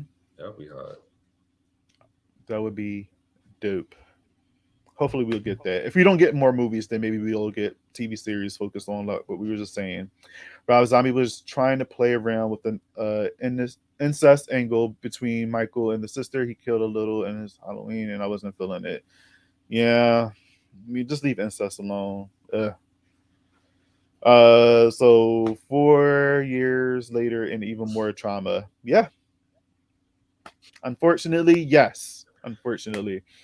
All right. So before we go, guys, expectations for Halloween Ends. What do you want to happen? The Myers house has to be destroyed. Yes. If he has nowhere to go, it has to end. There we go. Okay. I don't know how we get there because no one uses fire. Lori was on to something. Yeah. She may try it again. She probably gonna figure that out and say, you know what, let's burn this motherfucker down. Let's burn this Myers house down. So you might be on to something, Grae, on that. I want to see Allison fully trained and combat ready. I don't, because I'm thinking of all the characters they probably going to have. That's going to be like she's gonna have a boyfriend or some shit, and all these random people. But I definitely want to see her. Maybe they can jump them again. I want to see Lori and Allison tag team. Yeah. I want to see them interact with a person of color now that I think about it. Like, just a strong minority character that makes it. The sheriff. Maybe they'll make him actually do something in Halloween Ends because he did the bare minimum in both films. So maybe they'll give him a bigger role in Halloween Ends. I'm wondering if he's going to be like the character in that Chucky reboot, the cop in that. He's going to kind of come in the end, but they're also kind of leading up to Hawkins possibly doing something to Michael in the next movie. So I don't know. Person of color. You know what? Give me Tony Todd as the coroner from Final Destination. Yes. And he's just giving commentary. You know how many people would lose their minds? It would be awesome. Yeah, Tony Todd in a Halloween movie. But then people was like, he's the coroner. Then they were like, does this tie into Final Destination? Is it in the same universe? Because he's like a coroner in that, right? I don't know. Well, I don't know. I agree with y'all. I wanted to see a badass finale to all of this. I want to see, like you, Michael, I want to see Lori, Allison team up on Michael. Just give one big final showdown. And I want to see the Myers house burnt down to the ground as well, because it has to go. But at the same time, I don't want to see the end of Michael just yet. I don't know why. I'm greedy. I want more. I'm spoiled. Would you be mad if they did a what was the Jason Goes to Hell thing where somebody else puts? I think they were testing that shit out with Dr. Sartain. That's what I was scared of. I was just like, y'all better not. Y'all better not. Because that was the goofiest shit I ever seen. But you know what? No one's tried to drown Michael. True. That's true. Maybe they'll try it this time. Maybe water in these movies. Where? Well, no, it's the Midwest. True. Chicago has lakes, right? Yeah, or Illinois. Haddonfield's supposed to be from Chicago. Is that a real place? I don't know if that's real. Yeah, I don't know. Yeah, I don't know. Yeah, drowning him, I would. I don't know. I can imagine Lori luring Michael out to like a lake or somewhere, and she's like Tommy Jarvis and Jason Lives in the fucking boat with the chains and a rock. Then come on, Michael. Jason versus Michael Myers right then and there. Oh God. So there was. I told Bobby about this. Like, ultimate fantasy wish is that in the 4 years, Lori and Allison flee to Allison's Aunt Jamie's house, where they seek refuge. And Jamie is no other than Danielle Harris. Yes. She is advocating to be brought back into this. On top of, they said Lori had 2 failed marriages, so you could assume there was a kid sometime, right? Maybe other than Karen. If I it's just thought Uncle about John, I'm okay with that too. I just thought about that meme. Did y'all see it where it's like a meme of Karen, like, "Hey guys, it's your sister Karen," and it got and they got Danielle Harrison like, "Who the fuck is Karen?" And then John is like, "Who the fuck are you?" And then you see Lori like sipping her beer, like, y'all didn't see that? No, I'm gonna send it to y'all. It's so funny. Let me see if I can find it now, so I can share it on here. It's so hilarious. That would be. I would actually like to see that. Yeah, same here, because I mean, I know Danielle Harris, like you said, she's been advocating to come back in these movies for a very long time. So that would be cool to have her come back. And maybe, I don't know, then people's going to be thinking like, well, does Halloween 4 and 5 still exist? Is that still in the same world? We're not going to, we're going to exclude 6 because obviously Jamie's dead in that one. But that would be an interesting tie-in. All right, hold on, y'all. I'm about to I don't know how you would retcon that to make it make sense. Just give her a different name. She's still her daughter, but she's a different character. She has to be the best Scream aside from Jamie Lee Curtis in this whole franchise. Yes. So, or she just lost her CPS and none of the other stuff happened. Like she had a daughter, Jamie. CPS took her away, just like she never got Karen back. Mm. Maybe they just didn't talk. They just didn't talk about her in the movies. Yeah. True that. True that. All right, I'm about to pull it up. I have to edit on here. Meanwhile, Corey said I want to see Allison and with Vanessa's sister or some ish. Who's her sister? Wait. If Vanessa had a sister, that'd be cool. Yeah, bring her back. Or make it a twin sister so we still get the same actress. Yes. Bring back Carmela. Yeah. She was good. I want to see Michael's family. If we're not doing the Lori and Michael as sibling plot, bring some other type of family members back. It could have just been his parents and his sister he killed. I mean, wait. Did he kill the parents? I don't think he killed his parents. They just locked his ass up and they probably just died somewhere or just moved far away. Do you think they made more kids? That's possible. Maybe they were visiting.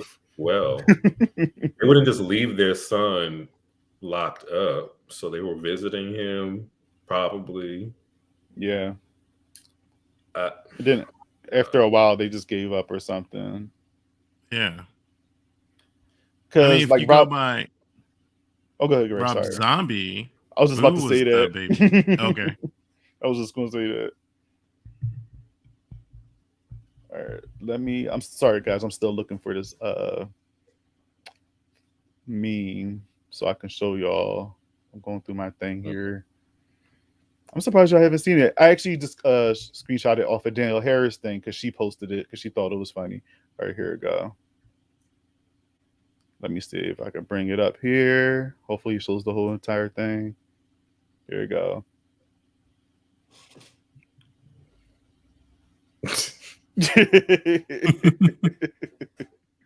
I was cracking up. I'm just like, Lord. So Lori got all these children on the side. Well, both these children on the side. But it would be interesting to see them come back in the universe somehow. Yeah. Yeah. But Grae, you mentioned before on Grey Matter still, like if they did like the whole Silver Shamrock mythology thing or whatever as a series that somehow Jamie Lloyd and John would tie into all of that. Maybe their kids would be involved with the Silver Shamrock mask. Yeah. Yeah. Or the Maronis. Who are those fucking kids? Oh, Mulaney's or something. The Mulaney's. Oh Lord. They were rough. I think their bloodline died or something because they were not. I don't think they show back up in this movie. Yeah, but they were just so like they focused on like teaching how to fuck with the Mulaney's. It's just like, all right, are we going to get the Mulaney's back later on? And then we never see any more of them. But they're like, I don't know if y'all have seen Shameless, but they're like, what? Not the Gallaghers. What's the other family? Malkovich's or something like that. Mickey's family. They're like really. First of all, they look dirty, which is probably, but they were evil. The girl licked the candy out of his hand. Ew. Maybe that's something normal to do in the 70s. I don't know. But I don't know what my point was. But I feel you. All right. Well, overall, guys, that was Halloween Kills. I mean, I could say that we all enjoyed this movie. Oh, Grae disappeared. Hopefully his thing probably just died. Michael, what would you rate Halloween Kills out of a 5? Halloween Kills for me is a 4.5, only because Karen did not bust his ass the way I wanted her to. Okay. And I think Bobby spoke it into the universe for her to die. And I knew it. Like, who didn't know? Like, again, Halloween Kills. You're not going to have a movie called Halloween Kills and not one of the 3 women that's going to die. Somebody was going to die. They could have taken Allison. I would have been fine with her going. But they wasn't going to do that because they're trying to give her, like, they're trying to pass down the knife. And that's her. Ageism. That is ageism. You just want the young girl to live. Yeah, I'd watch 10 more years of Karen. Yeah. I mean, a lot of people didn't like her in 2018 because she was just like, so, Mom, the world's not a violent place. The world's full of rainbows and such and happiness. It's just like, girl, okay, you're oblivious to what's going on in the actual world, but okay. Yeah. But she came through at the end. But I grew to like Karen, especially in this movie, especially. Mm-hmm. So, but I knew she was gonna go. It wasn't gonna be Jamie because it's Jamie Lee Curtis. It wasn't gonna be Allison because they're trying to pass the torch down to her. And Karen is the one that's, I mean, we like her, but she's the one that's kind of like, she's not as strong as I would say Allison and Lori. Lies. But I mean, don't get me wrong, she's tough. I mean, she came through, but I mean, I don't know. I feel like Allison has a little bit more. She wants to get shit done. Karen, it takes her a while before she gets there. You know what I mean? Because when she was in the hospital, she was still kind of like not sure until it was the final straw, and then that's when she was like, "All right, I'm gonna go." So she had to be pushed to go. She had to be pushed there. Where Allison is just like, "Well, fuck this shit. I'm gonna just go. I'm gonna just do it." And I feel like Lori at this point is the same way. Agree. Yeah. So, Gary, what would you give this out of a 5? I would give it 4 bloody knives and a half a Cameron. A half a Cameron, okay. I think I'm maybe still be riding the high of the film coming out. We'll see if I stick by that later, but for now, for sure. Yeah, that was me. I gave this movie a 5 instantly when I left the theater, but I said, you know what, this is not a 5. I was just so hyped, y'all. I was just so hyped. And then when I seen it again, I was like, yeah, this movie's definitely not a 4. And I think it's going to stay a 4 for me.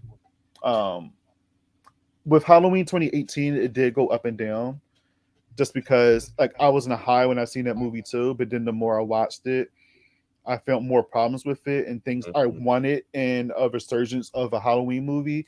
A lot of those things were missing. Like one of my biggest gripes with Halloween 2018 is the underuse of certain scenes where there's potential of a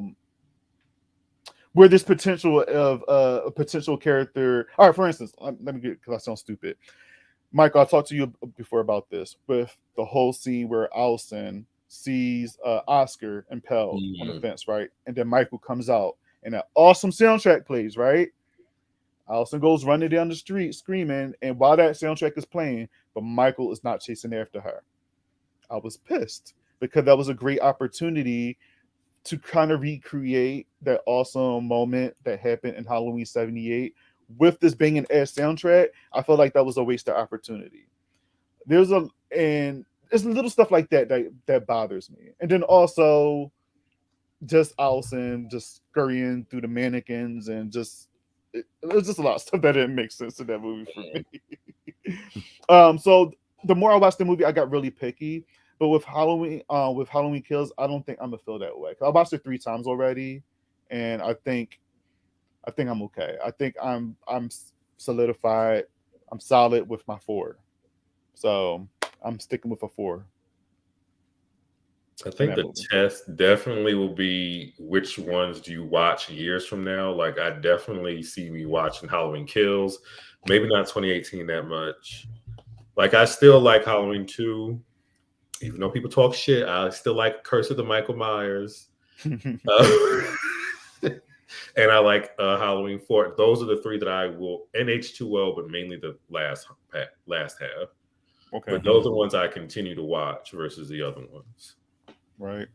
That's good. I haven't thought about that because I do watch, obviously, the OG. I watch 81 a lot. And my go-tos is 1, 2, 4, Season of the Witch. And that's it. I mean, 5, if it's on TV, I'll watch it. If H2 is on, I'll watch it. If Halloween 6 is on, I'll watch it. But it's not one of those movies I have to like put in and get in the mood for. So I would say 1, 2, 3, and 4, literally in that order. And now with these movies here, I will add 2018 and Kills, just because I feel like you have to watch 2018 to watch Kills. I just feel like because they obviously go hand in hand with each other, and they're in the same night. That's why I feel like I watched Halloween 1981 a lot, just because it picks up the same night after the first movie, and it's a good double feature. So I feel that same way with 2018 and Halloween Kills. I feel like it would make a great double feature. So I feel like this will be in my rotation a lot. These 2. Yeah. Now that you say that, I kind of want to try a triple feature of like 78, 18, 21 and see how it works. Yeah. But the flashback in this one, I would like to move to the end of 78. So it's just one fluid thing. Oh, yeah. Somebody's going to do that edit. Watch. Somebody's going to do it, and it's going to go on YouTube. Send me the link. Because there's so many like hardcore Halloween fans out there, so I know somebody's going to do that edit, and it's going to be there. I give it till the end of this month. Watch. People are like they're serious. Yeah. Hell no. But you have fought back as a fighter in Halloween Kills. Nope. I would have ran. No. They're stupid. No. As soon as someone came to the doorway, I would have left. Like, no, there's no way that person could be alive. Firefighters. Why is your first instinct to fight this person? Right. Fires. I'll fight the fire. I'm not fighting that man that came out the fire. So I'm out. Precisely. Yes. I said that before too. I said, as soon as I see Michael come out that fire, all right, guys. Nice knowing you. Peace. I'm gone. Grace, I have them all downloaded. Good idea with the editing. I have to try that. Corey, be the first to do it. You do it. Yes. Do it and send it to us. Send it to us. I would be so excited if you do that, because I would love to see those 2 back to back. And I will say I was a little spoiled because I was like, I kind of want to see Halloween continuation in 1978, like a full movie. But I said, you know what? Maybe not, because there's more chances of them fucking it up. And I don't want to be upset about that. So I'm happy that we got a little taste of it in Halloween Kills rather than the whole movie. Because I don't want them to ruin it. That could go to Grae's Haddonfield idea that they could just stick in that time period and just show us different stories in Haddonfield in that era. Yes. Do y'all want to move to Haddonfield now? Would y'all want to live there? I would live on the outskirts. Russellville. Yeah. You know my answer's no. Now, granted, I am from Amityville, but I'm smart enough to not go to the house. So, would I move? So now I didn't notice they said North Haddonfield, so I think that was the rich area that Vanessa and Marcus were from, or the one that has more money. Michael Myers looks like he's in not the rich area. So maybe a different part of town. Okay. Not on that street, not next door. More like near the Housewives of Haddonfield. Yeah, I'll be with Kim Richards. Yes, I'll be with Lindsay. I would love that. Let's see Lindsay. Let's see who Vanessa. Let's see who else is there. Sandra. Let's do a Real Housewives of Haddonfield. That would be dope. We can have Oscar's mother because she's going to be tormented, so we can have her on the show. Oh yeah, that was crazy how she filmed. I forgot all about that moment. Yeah, I thought we were going to see, because even in the trailers we see Alison looking at the two like corpses like in the beds or whatever, and I thought one of them was going to be Oscar and the other was going to be her friend Vicky.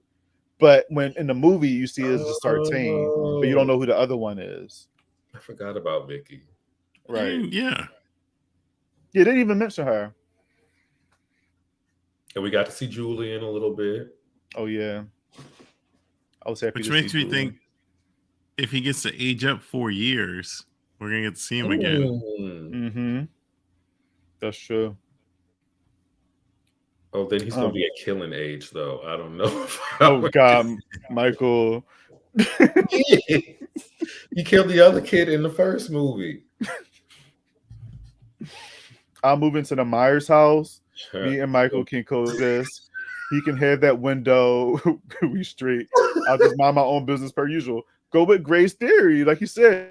Off, that area. That's all Michael's situation. That's his area. Mm-hmm. You have the rest of the house. Yeah. Imagine like going downstairs in the middle of the night to get something to drink, and you just see his ass standing in the. No. Yeah, that's scary. That is scary. Yeah, no, I'm not gonna fuck with that. Right. I guess if I woke up in the middle of the night and heard the floorboards creaking, I wouldn't move. Like, he's up. I'm not gonna bother him. That door will be locked. Oh, Mark's got the housewives. Oh, yeah, Lindsay, Vanessa, Lori, Karen, and Marion. Okay. Karen and Lindsay gonna be going at it. I don't know. Yeah. Who would be the bitchy housewife? Like, who would be? How like every housewife got like their like a Nene or whoever. Who would be that out of this group right here? I'm gonna go with the sleeper. I'm gonna say Marion. I'm gonna say Marion to stir some shit up. I was gonna say Karen, but that might be too on the nose. I feel like Karen would be the one that's like she wants to be woke, but she's not. So I feel like Vanessa would have to keep checking her. Because Karen keeps saying the wrong things. But Vanessa's still gonna be her friend, but she's just gonna be there for that, keep checking her. I don't know.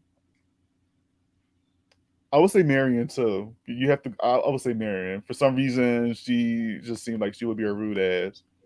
Lindsay's gonna ride the middle. She's not gonna pick a side. Lori and Karen gonna be going. Lori's gonna team up with Vanessa, and Karen and Lori gonna be grouped together. It's gonna be the two sides. Oh man, Grace, I would escape. I would have an escape plan ready. That dude ain't getting me. I know that's right. Well, first of all, y'all crazy. I would not be in that situation. I would not be living in that house with that man. So I don't have to create an escape plan because I won't be there. I've always wanted to have like a slide off the second story of the Myers house. What if there's something with their land? What if there's something with that specific plot of land and that's stirring shit up with him? Then that will open up to more ideas for them to do more movies. It's gonna be like an Amityville type of thing. This house is cursed or this land is cursed. So now, no. Never mind. Oh man, well this was fun, y'all. We're gonna end this because we've been talking. I thought it was gonna be an hour, but we've been doing this for 2 hours and 30 minutes. So this is a lot, but I had fun. Thanks everybody for joining this long ass review. I had fun talking with you, Grae and Michael, about this movie. I had fun too. Yes, I as well. I will hope so.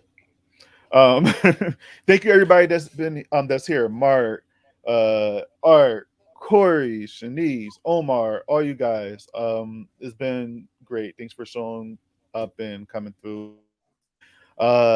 Before we go, guys, would y'all like to plug y'all podcast again one more time, just for the people that didn't get it in the beginning?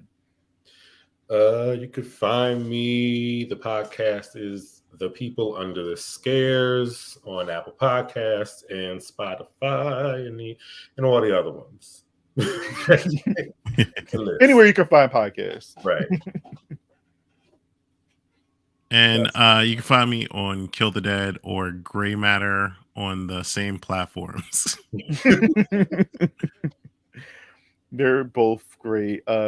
Check out Michael, your episode just released today of Halloween Kills. Yes. That was a pain. And I tell you, I was up until 5 a.m. trying to fix, like, why isn't this shit going through? Great. Those sound effects, they're dope. Keep up the great job. Yeah, keep up the great job. And Kill the Dead is going to be releasing there soon as well. I can't wait for y'all to hear that discussion, because that was a wild time as well. Yes. It's always fun. Should be out soon. I love it. I'm just laughing in my head thinking about the conversation again. Corey said, great discussion, peeps. Thank you, Corey. Mark said, that slide on the second story reminds me of The Legend of Billie Jean. I love that movie. I haven't seen it. The encyclopedia, Mark. Right. Mark knows my childhood inside and out. No, Mark knows everybody's childhood. I love it though. I'll go to Mark for anything I don't know. He'll know it. It's crazy the amount of information this man has. Good luck, Mark. All right, guys. Well, thanks again. Obviously, you can find me here. Y'all all here on Bobby Likes the Spooky, so y'all know where I reside. But if you want to find me on Twitter, Bobby Torres with a Z, not an S. Also on Instagram, Bobby Likes the Spooky on Instagram as well. So thanks again, everybody, for watching this review for Halloween Kills. And this is probably the last time I'll be talking about this movie on platforms. I'm done. I'm done. But I wouldn't mind doing a ranking of the Halloween films. But as far as just talking about this movie, I'm good. But the rest of the Halloween films, I'm all game for. So, yeah. But thanks again, everybody, and I'll see you guys in the next one. Obviously, Grae, Michael, stay right there. I don't want you guys to go just yet. And I'll see you guys in the next video. Peace out. Have a good night. Night.